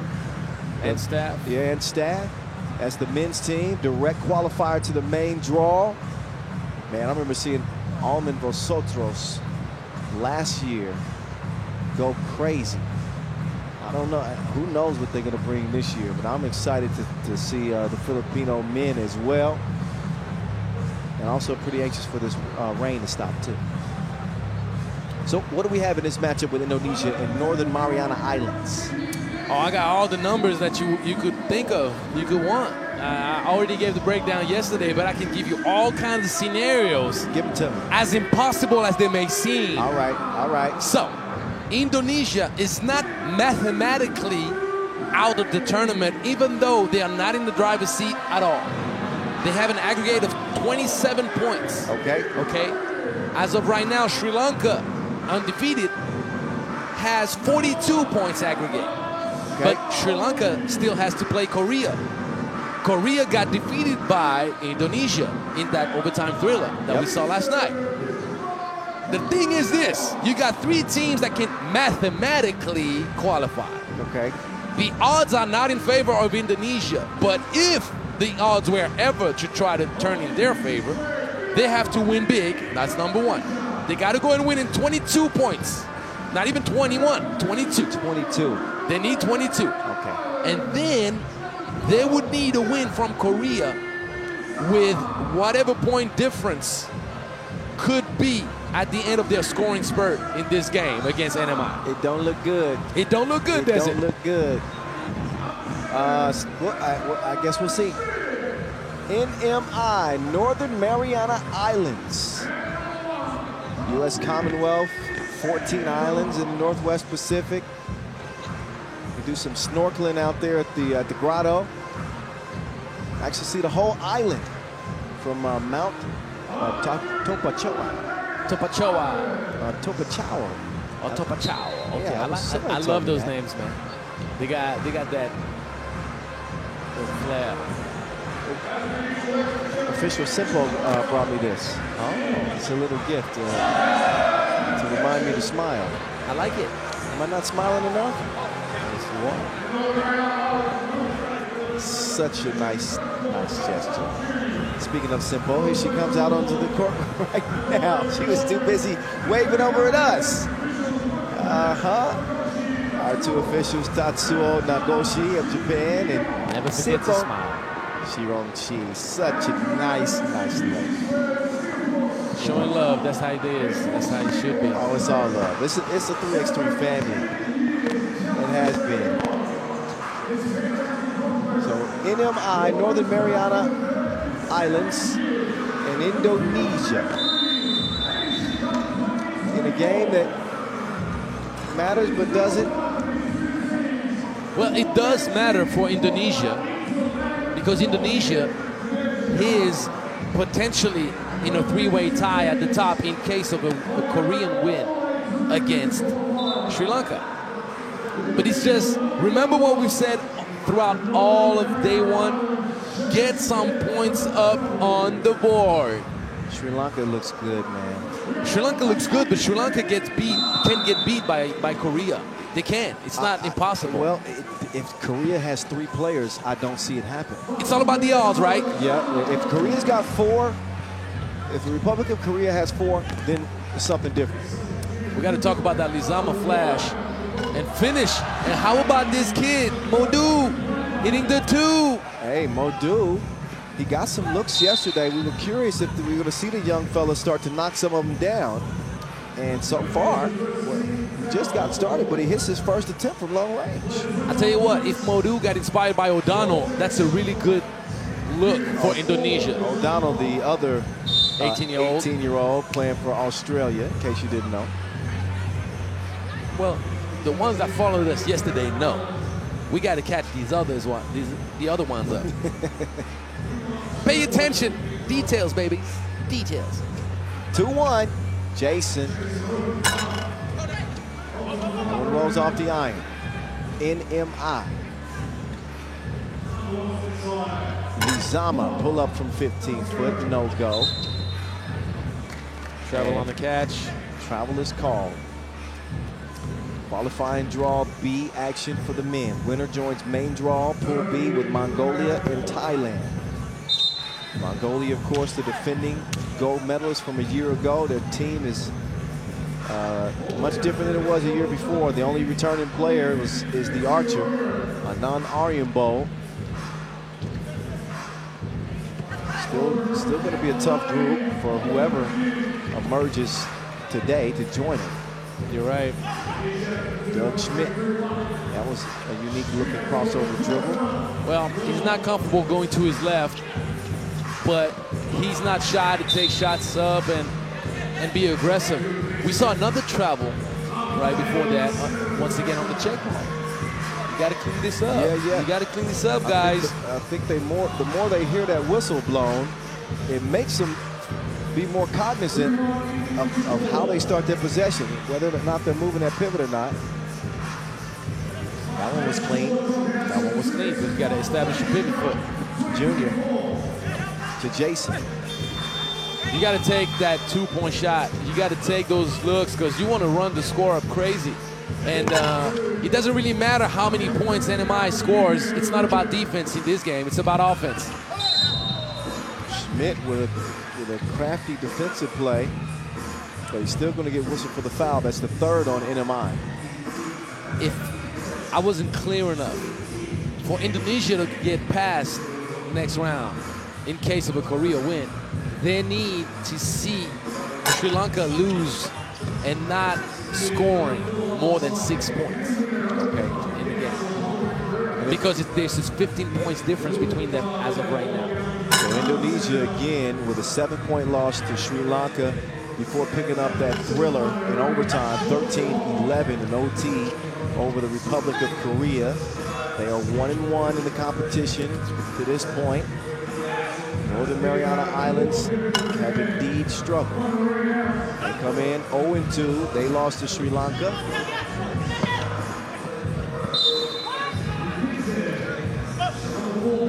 (13-21) in that game, I believe. And a 21-8 loss to the Republic of Korea.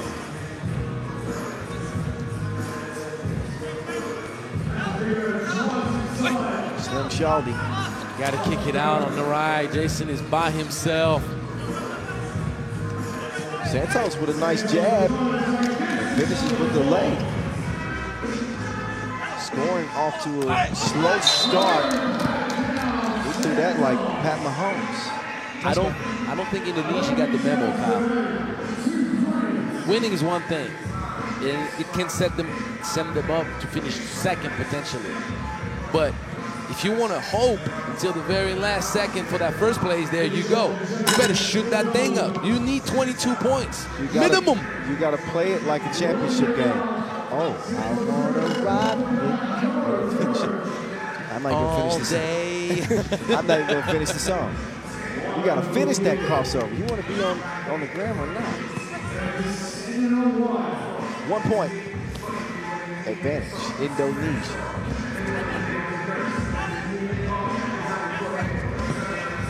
Had too much grease on it. Junior getting harassed underneath. The Indonesian women, by the way, last year picked up the country's first medal at the Asia Cup, won a bronze. So their 3x3 program is getting better.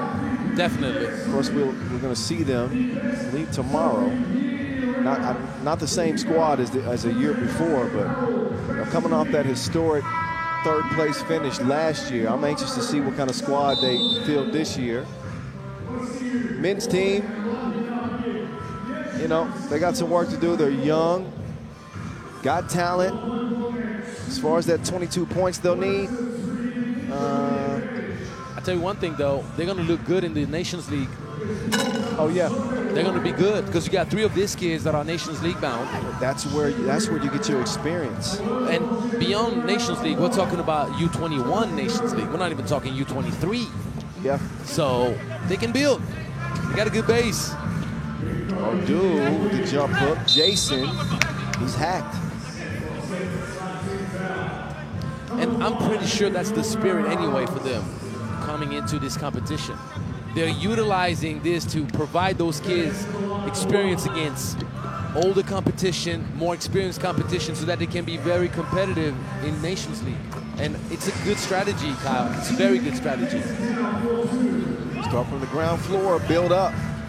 Santos goes up, knocks the shot down, got the friendly roll. NMI within 1. Jason will try to stroke it from deep.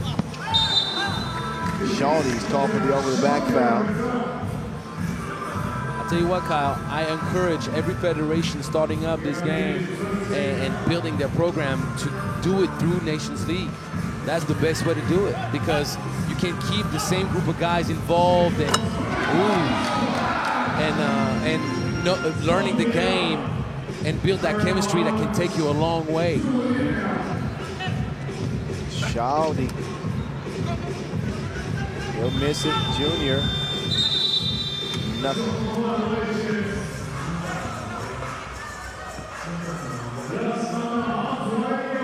(5-4). And spice this one up soon. Angelo's eyes are closing over there. Y'all can't see it at home. I just woke him up. Santos starting to wake him up. No, I'm just playing. They just heard my voice, so they know you're playing. Know I'm just they know it. Back and forth we go. 5.5 to play. Modou gets it cleared. Right back to work. Double team is Modou. And he's going to call for 3 in the key. He's surprised about that. He might have been in there for 6 seconds. if you're passing it out, being in the paint, then if you get it back on transition, it's got to be a catch and turn around, shoot it up right away with the hook. Because if you think you have to have time to put a few dribbles down, then you're mistaken. Schmidt to the cup. How about that, though? How about that, though? 7-5. NMI. Yeah. Plenty of time left, but we've seen here on the final day of the qualifying draw, what we've seen so far is teams are putting forth, they're playing their best games. Yeah, even in losing efforts sometimes, it's their best game. You think about Maldives, it was their best game in the tournament. Tahiti. Yep, and now NMI is following suit in front for the moment. We don't know if they'll get a win here Against a good team. but that would be a signature win if they pick one up against Indonesia. Oh, history written for sure, Kyle. And the main thing also is this. You're thinking, like, you're playing against a team whose hopes to qualify are still alive. That's what would make it probably most impressive to me. If that were to happen. Right now, the lead is as slim as it can be. That is 1 point for NMI. They'll have to defend here and slow down the attack of Indonesia as Jason gets this possession started. Swings it left. Junior. But beyond the score, like beyond what the end result would be, they never led against anybody in this tournament. That's something you got to think about. They never were in the lead. So wow. Being in the lead halfway point of this game is a huge, huge take.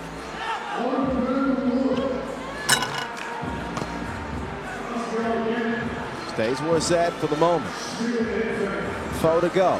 Schmidt has it poked away. Jason with the quick hands. He wants a substitution. No one would have gambled for NMI to be potentially up at by the second TV timeout. Yes. And listen, I don't have a problem with moral victories. That is a moral victory. Sure. But you should have a problem with Indonesia being led at this point, knowing that's for them. Well, they got some growing to do. They're young, and they're literally letting an opportunity slip through their fingers. They're playing like they don't have even an outside shot of making the main draw. And to me, I don't like that. Agree? Yeah, I don't like that. I can chalk it up to that youth with the body language, and it's a little bit lax. You see what I mean? It's like, You know how you call it on your side of the pond? Sense of urgency. that's right. You don't have Yeah. that sense of urgency, Yeah. and that's really what is kind of shocking, because the passion they played with against Korea was much higher. Yep. So are they saying, oh, it's supposed to be an easy game? Is it how they approach the game? Maybe, but that's a big mistake, and that's how you're going to learn. And if they aren't careful, Because you can't turn the on button whenever you want. You got to start with aggressiveness. Great move. oh, he put him on skates. Man, Santos is showing out. Santos got game. He does. He's a good shooter too. We saw that yesterday.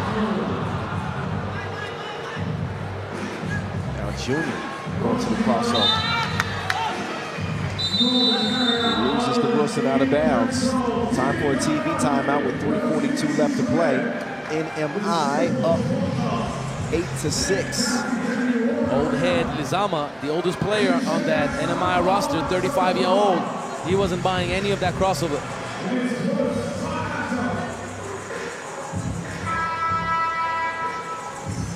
And also you can see in that Indonesian huddle, the frustration is building. Modu isn't happy. There's a lot of words being exchanged. Well, the main thing is now we can say mathematically Indonesia is out. You know that now. Yes, it's a done deal. It's a done deal. It's official. As official as your Jays with this lane. You know what? I'm gonna do it for the gram. I'm gonna do it for the gram today. Just make sure you don't take my kicks either. Okay, I'm staying away from if that you want shot. me to. But we're live now. Don't judge me. All right, But it's about the kicks today. these are the ones. It's the Jordan 2s, all red, Joyce. All red, going with the red. Angela, see, this is live. We're actually live right now. We're live, commentating live, providing you with a live Instagram feed. How about that? Somebody post this. 8 up. NMI trying to write history.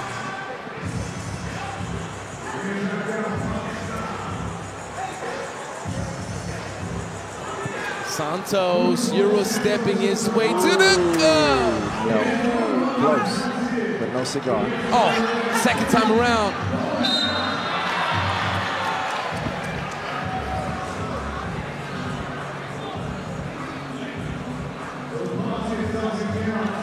Take care of business down there. 2:36 in an 8-8 game. So for Indonesia, it hadn't been their best. But is the lesson going to be learned? Well, they're building for Nations League for sure, and I'm telling you, they're going to be competitive. They're going to be competitive.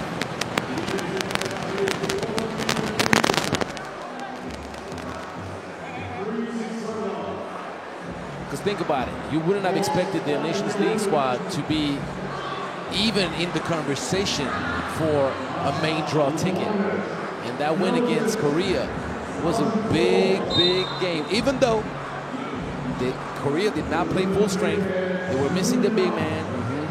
And Korea had the game won, or were close to having it won. You got to give credit to the Young Bucks. They fought it out. They battled and they gave themselves a shot to win it in overtime, but that's a signature win for them. That was impressive. They showed some real guts and heart in that game. In this one, with a 1-point advantage, I think they digressed a little bit. I thought after the OT win, that something would click. I didn't say that. Thought they would exactly make the main draw. no, but at least put on the show they're supposed to put on against NMI to give themselves even a chance. As little of a chance as it could be, you still want to do that. Schmidt able to draw the foul. He didn't exactly stick the landing. Try to stick the free throw. It's upcoming.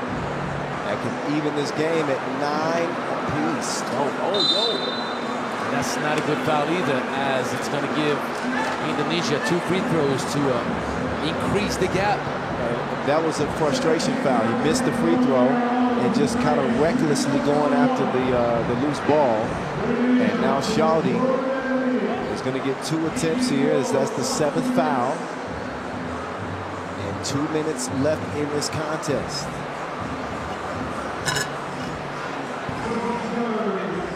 Shaldi. That's you didn't spend time down south, did you? Hey, I tell you what. Shaldi. What's up, Shaldi? See, up north they say shorty. That's right. Yo, shorty, yo ma. Down south they say Shaldi. But I listened to some Plies back in the day. Oh, Shaldi. You did? It's your little old Plies, man. Santos. Take it away. Shaldi. He's fouled behind the 2-point line. And Schmidt is a bit reckless on that closeout again. Like, he's playing with energy, but you got to play with senseful energy. Well, 2 free throws are going to be the result either way because of the penalty situation. But you're right. Not excusing the reckless closeout, but it is what it is. Shaldi. He'll miss it long. So now you can't have it. You can't take it out of your head now. You're thinking about that. I've been thinking about it ever since I read his last name. So I unleashed the beast now. Yes, but to get the best bars, you got to get to the main draw. You're right. So I get to the main draw, and then I'm gonna give you some stuff. But I tell you what, man, you got to use whatever is at hand. So if it's there, it's there. And if it's best bars on best bars all day, every day, even though that's not going to be best bar right there with that traveling, but you just got to be you. It's a fact. So, 1 minute 22, and Santos almost blew a tire. See, ooh, nice, yeah. That was the one. There you go. That was the one I got. That was the one you like. That's the one I like. 2-point game. That was a nice pull-up. Jason, with some English on that.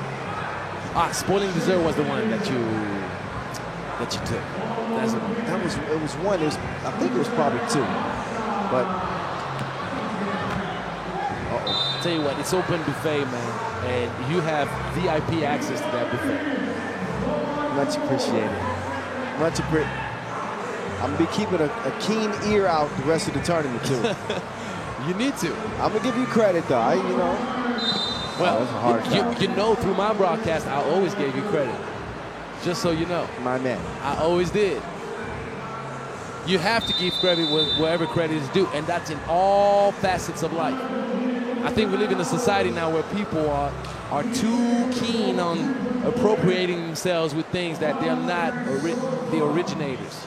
You think Drake's ghostwriter gets any credit? I think he got no morals. I'm saying that he got no morals. That's for sure. But some people are just happy with the paycheck.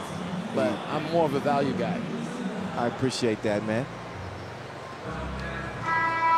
So anticlimactic qualifying draw matchup here with Indonesia and Northern Mariana Islands. Indonesia could have made things more interesting in the group, as they still had a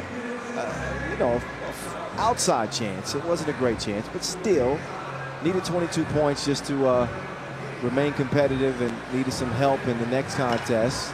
They won't get to that 22 points in 50 seconds. And someone I know really well always tells me, it's not impossible. It's told me that yesterday. Yes, so that's why I was pushing for Indonesia to get us to that spot where we're like looking at every bucket and counting. But yes. It's just not happening.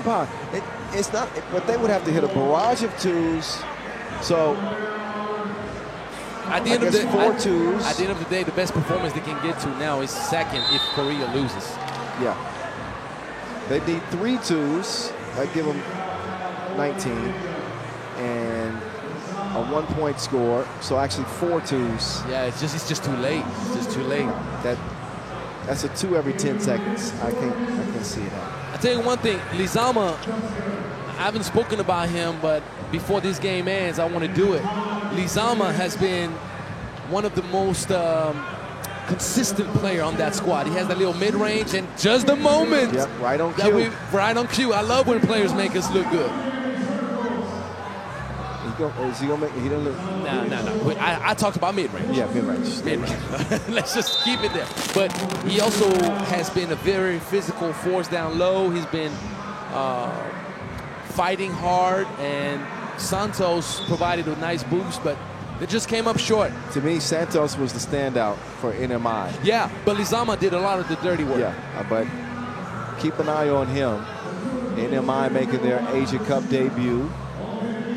Indonesia continue to build as well. They'll get a win, but they won't be playing any further than today at this particular edition of the Asia Cup. They're just putting the finishing touches on this one. A couple of free throws and possession with 18 ticks left. Then with the game coming up, I'll tell you about the math concerning that game, because we talked about Indonesia, but I'll remind what the math is for Korea. Because Korea is not out. Korea is not out. Nope, but Sri Lanka control their own destiny with the win that they are in. For sure. But I'll let you handle the math portion of that. I'll make sure the math is mathing. Good. I'm more of an arts guy.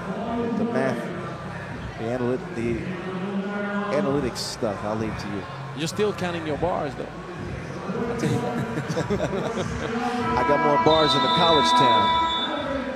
Oh, my. Shout out Corvallis, Oregon State. Corvallis, shout out. 6-point victory, Indonesia over NMI. That's the way things wrap up between these two teams. Congratulations to both squads, both countries, for coming and putting forth their best effort here in Singapore, but 2024 will not be their year. It will be up to Sri Lanka and the Republic of Korea to decide who's coming out of men's qualifying draw B. We're going to find out very soon. They are next on deck. We'll give you a look at the highlights and quickly get to that last game of the first session. Sri Lanka, Republic of Korea for a spot in the main draw. Stick around.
All right.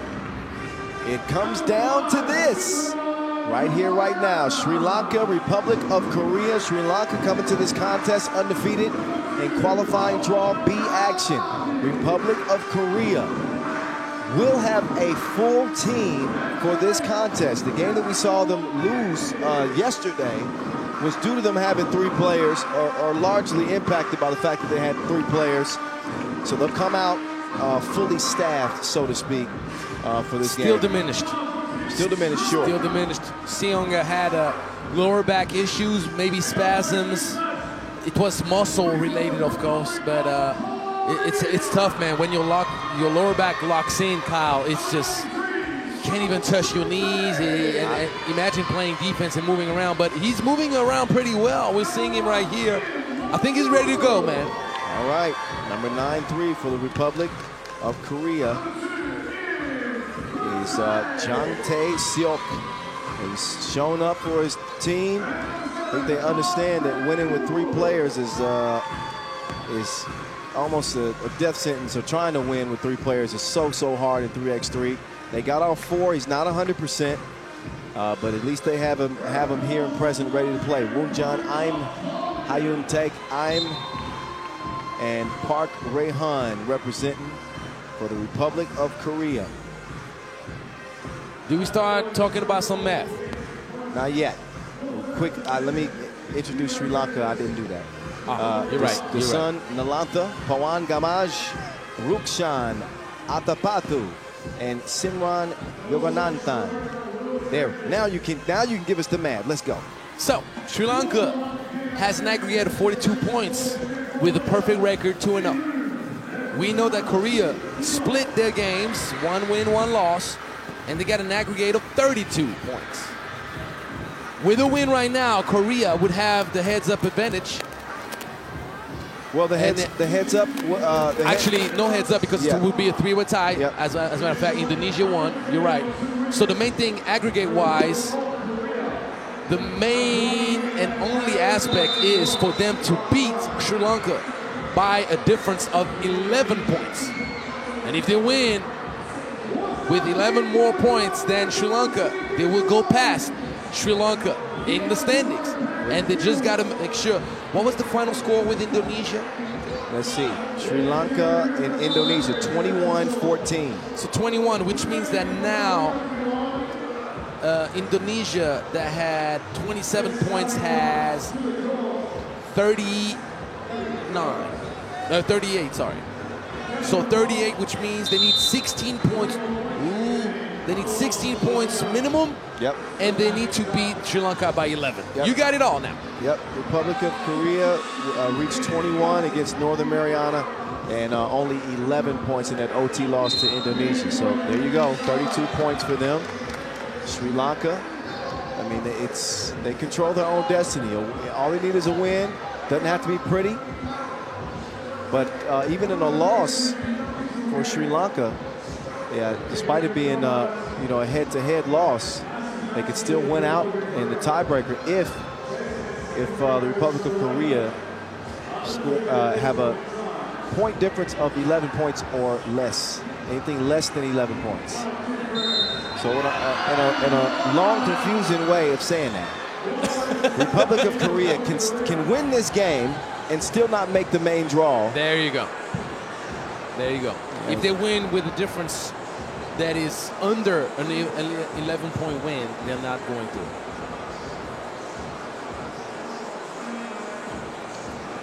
But a 2-0 lead is a great way to start, though. And how about Seok? Seok, he's playing, battling too. That lower back not showing any ill effects so far. Of course, we're 30 seconds in, but look at him. Oh, travel is called. They do that a lot. Got to watch those toes, man. You got to. A lot of hopping going on. They're getting on their Kevin Durant a little bit too much. Pawan putting pressure on the defense. That quick step on the drive.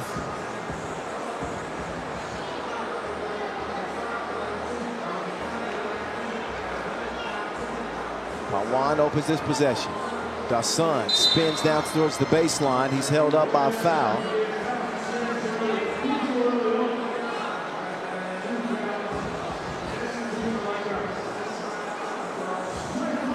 Oh, Pawan with the quick change of direction. Only way to stop that was to kick it.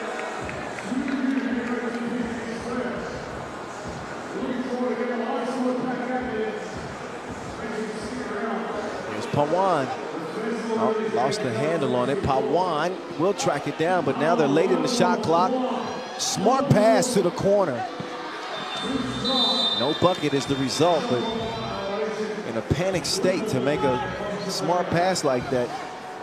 You know, if you're Sri Lanka, you hope for that to pay off. Unfortunately for them, it does not, as the Republic of Korea will now begin their attack.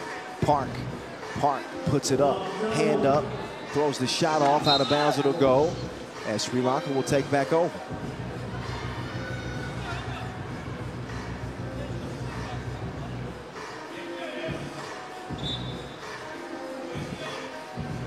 Got to start from the logo.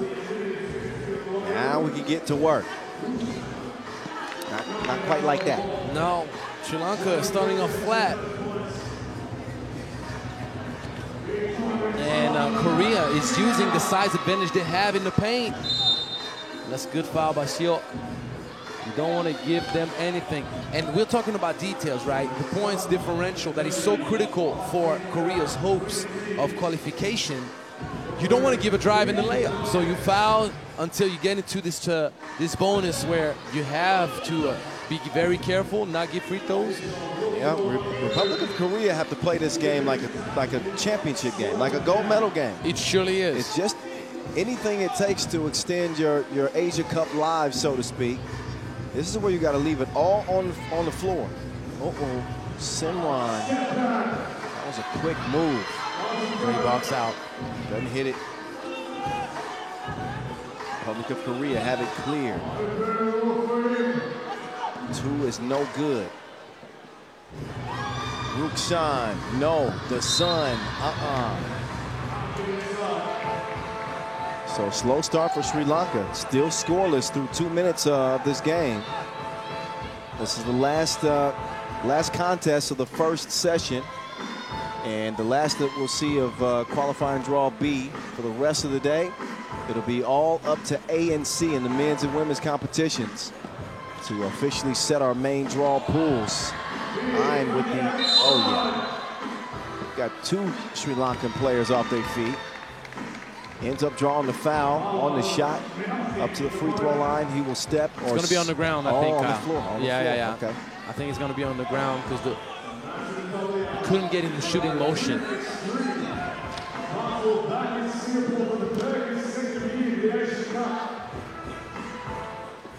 Park, kind of a double clutch release from deep. Seok is not trying to score. I don't really get why. Because he's under the basket multiple times with an opportunity to get that bucket. Well, let's not forget that the man missed the entire game 24 hours ago because he was having major back issues. You're right, but he's strong. He's playing. He's moving around well. He's giving them a lot of options. As you say, and I couldn't agree more with you. So sometimes players are too unselfish. You know, when I did play, that was one thing you didn't have to worry about with me. That shot was going up. You hear me? Sorry, that shot was going up. You'd have to tell me, hey, man, pass it, please. So going up, but was it going down? Yeah. I was. So you see, at my peak, I was pretty good. I was bouncy. I could 360. Man, yeah. Back scratchers. And I had a nice 2-point shot for 3x3. Uh-oh, size advantage. Really? Ooh. No way. Defensive foul. Smart defense there from Pawan. That's as good as a steal. You're right. You earn possession back. What a slow start for Sri Lanka, though. Not even a bucket through 3 minutes. Something's got to happen for them quick. Speaking of quick, there's Pawan moving right. Oh, what is he doing with the right? You know what's crazy? It is that at this point of the game, and Korea on 5. Uh-oh. This is the exact type of start that the Republic of Korea need. Looking for another 2. That one goes begging. But a 5-zip start. You want me to give you the craziest stat? Oh, which way did he go? You got to finish that. If the score would stay that way, Indonesia would be the one moving to the next round. Yes. Wow. He's like, hold on, man. Hold on, man. Look at Noah. Look at Noah up on the big screen. Noah Lazarus, ladies and gentlemen. You don't see him on screen here on the broadcast, but shout out to 3x3, the hype. They got the flex cam here at in the arena. You know whose arms they used for the flex cam? Was it your biceps? Yes, it was. How could you guess? Because I just have them on display right next to me, and they're like taking a lot of space. Well, you know, I don't try to, but it is what it is. It's the protein shakes. What can I say? Double XL shirt. Isn't that what you wear? I wear shirts smaller, so I look bigger. You see, there's a strategy. That's how you to fool it. him. That's right. how you fool him. 6:25 left. Sri Lanka with a goose egg next to them. They haven't scored a bucket. And Korea in foul trouble. That could be an opening right there with free throws potentially. So right now, Republic of Korea have 37 points scored total. Make that 38 total points scored. How about that beautiful backdoor right off the check play? Sri Lanka still at 40. What is going on? At 42. Okay, now. First bucket for Sri Lanka comes 4 minutes into this 10-minute sprint. That cannot be good. Park, pull up. Whoa, he gets the shooter's roll. That's what you call the shooter's touch. That's a great response. Pawan, too quick for his own good, travels and checks out. A 7-point advantage for the Republic of Korea. You know, as of right now, that 10-point win, 11-point differential is actually feasible. Yeah, it seemed like a long shot to begin with. And look, Seok is getting in on the action. Whoa. I'm going to say it that way. What is going in zone? What is going in zone? That's what I'm going to say. What is going in zone? What is going in zone? Yes, that's when, like, everything is so messed up, you can't even spell it the right way. You can't say what's going on. You say what's going in zone. Like, what's going in zone? What's going in zone? You're confused. Okay. I thought you were speaking a different language there for a second. I was like, is that something? I speak 4 of them, for your information. But none of them are gibberishy like that. I speak a couple of languages. So I speak English. I speak profanity. Oh, you speak profanity? No. I'm gonna dedicate this line. I'm gonna teach you guys all Greek. Θέλω να πάω to the βουνό with my gomena. There you go. Want to go to the mountain? I'm gonna teach you some Greek. How about that? 9-3. Wait, you want to go to the mountain and do what? What is that? Nothing. Just go on a walk. It's like, it's a funny sentence that Bogdan learned, and Seok. Look at Seok showing the emotion. Look at the Republic of Korea's fan section over there. They got 4 fans, but they're loud as hell. I see the Olympian and Sonia Orsu over there. I can't see nobody else, but she's leading the pack over there. And Republic of Korea leading this game by 7. From the logo. From the Inleo logo. Ooh.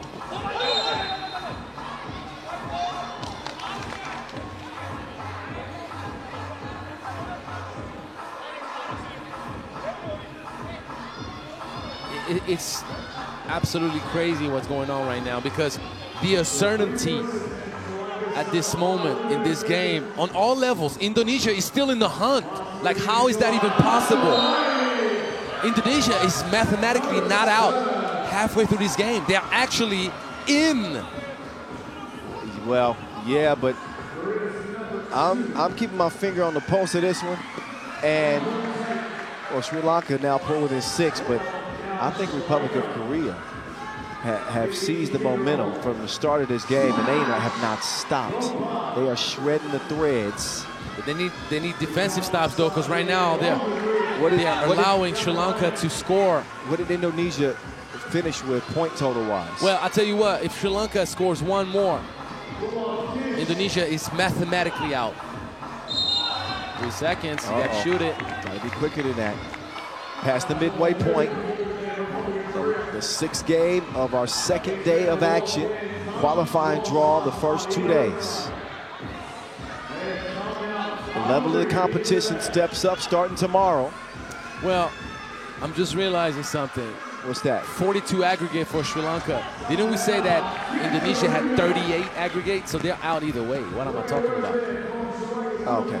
Yeah. I got confused for a moment. I was wondering, but see, yeah, should I trust leaving the math to you, or should I do it myself? Well, don't worry. You can trust me. Okay, all right. The math got to start mathing now, all right? It does. But for Korea, the math ain't mathing no more because it's only a 5-point differential. Got off to the hot start. Seok is coming up big for them, and with you the can stroke, yes.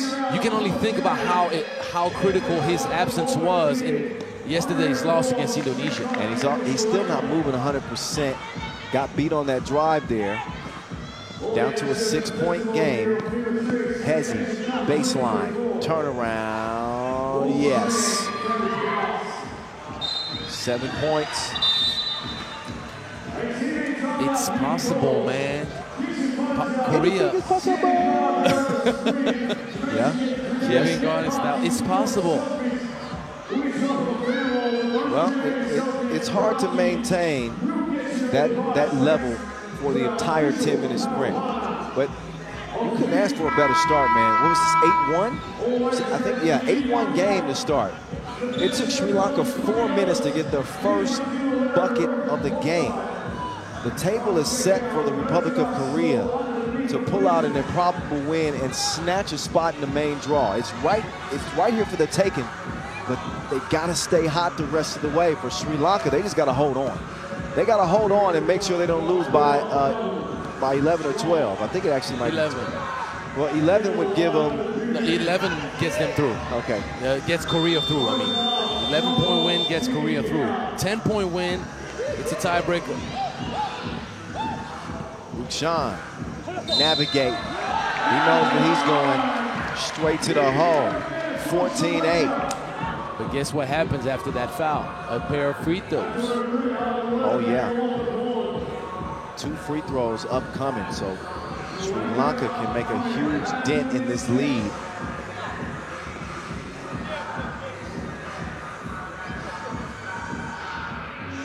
So on the brink of being a 3-point play. That's how you recover from a slow start, by getting the Republic of Korea in foul trouble, slowing the game down and connecting at the free throw line, which is exactly what we saw. 14-10. Pawan is down. He had some help. Shoved down. That would be foul number 8? No, 9. 9. With the offensive foul, yeah. 9th foul on Republic of Korea. If Sri Lanka gets a dagger going or a pair of free throws, moves up to 12-point score, they are officially through the next round, and it may come with a pair of free throw coming next, because Korea won't have the opportunity then to beat them by the 11-point difference they would need. And it would be over. Sri Lanka would punch its ticket to the next round. There's still 3 minutes left. Republic of Korea been hacking like computer nerds. They got 10 fouls as a result. I like what you just did. Oh, did you catch that one? I like what you just did. Hacking like computer nerds. I'm not supposed to laugh at my own stuff, but yeah, sometimes you need to. Hearing you say it made me laugh. It's funny as hell. Man, ridiculousness that I'm allowed to say. Or you could say computer geniuses or mafiosos. You have a lot of descriptions that could you fit. know, I mean, when I say nerds, I mean it affectionately. Oh, don't look now. With that, oh man, that 7-point lead is gone. Oh, now it's tied up, 14-14. And all the young kids sitting behind the basket, they're rallied behind the Sri Lanka cause, knowing that Sri Lanka will finish top of its group. Oh, the son is down. He's holding his hand. Oh, and now, man, bodies on top of bodies. So he hurt his hand, but how?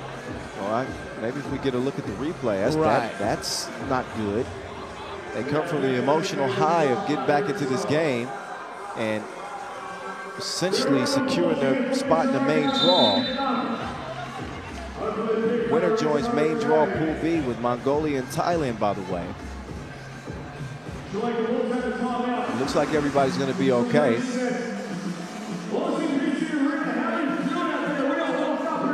But the Republic of Korea can no longer win this game by the 11 points that they needed. Thanks to the extra effort from Sri Lanka in the last couple of minutes. There's a look at the replay. You see Dasun go down. Was it on the ground? Or like how? I think it looked like when he hit the ground. When he hit the ground, huh? Yeah.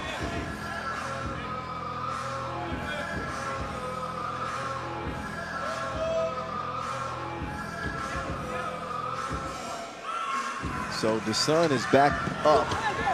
That means things are looking bright. Dasun is back up. 2:30 to go. Just ignore that. Dasun is back up. Things are looking bright. I thought I'd move past that. I'm sorry. Dasun now on the baseline. Hey, send him packing. Big shine elevates. Hook goes down. Sri Lanka doesn't just want to qualify. They want to clean the plate up and finish with an undefeated record to go to the main draw, man. Is that a header from Pawan? Yeah, I mean, in Sri Lanka, they play many sports. Goal! 1 point lead, Sri Lanka. This was an 8-1 game, ladies and gentlemen, in case you're just joining us. And it was Republic of Korea. It was 8-1, it was 14-7. And things have changed drastically since then. Although Republic of Korea do step in front here now. They can have a lot of regrets. Seok's absence. That 11 points scored in that game where they played with 3. Right. That ends up costing you. Not that it's anybody's fault. An injury is an injury. Oh, Pawan, extra sauce. High off the window. Seok, credit Seok, by the way, too. Played well for Republic of Korea in this game. Really did. Surely did. Step back. You don't know me like that. 18-17. 2 ball up on the way, and it's drained. A good game, actually. Great finish. Man, the momentum shifts. In a 19-19 contest. Here comes Dasun. Drop step. Up and off the iron. Loose ball. Oh! Some friendly fire there from Sri Lanka. For the win. 2 for the win, no. Oh, wow. Damn. Oh, man, he just returned from injury. And Seok has taken a shot right above his eyes, cut, bleeding. It's a cut. So he's going to have to leave the court for a moment. Man, he's had a tough tournament here. From the back injuries to now, you know, with under a minute to play. But well, sometimes it bleeds a lot, but it's not. It doesn't look deep. No, it's not a big thing. But it's just, if you get to that zone where he's just very bleedy, where the thinnest cut will make you bleed a lot. Because it doesn't seem like he's going to need stitches. All right. Or if he does, it's really not going to be a lot. Dr. Angelo. Well, I mean, you can't see it, but I got a lot of scars on my face, man.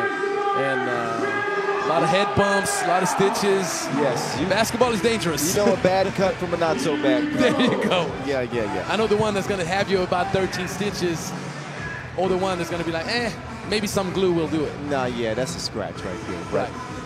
19-19. Republic of Korea had a chance to win blowout fashion. That won't be happening. It will be Sri Lanka that would be moving on to the main draw. Pool B with Mongolia and Thailand. Son gets out of there quick. Man, Sri Lanka has a lot of people cheering for them. They're excited about this team. They do. They got their own fan section right behind the goal. And even on the left-hand side.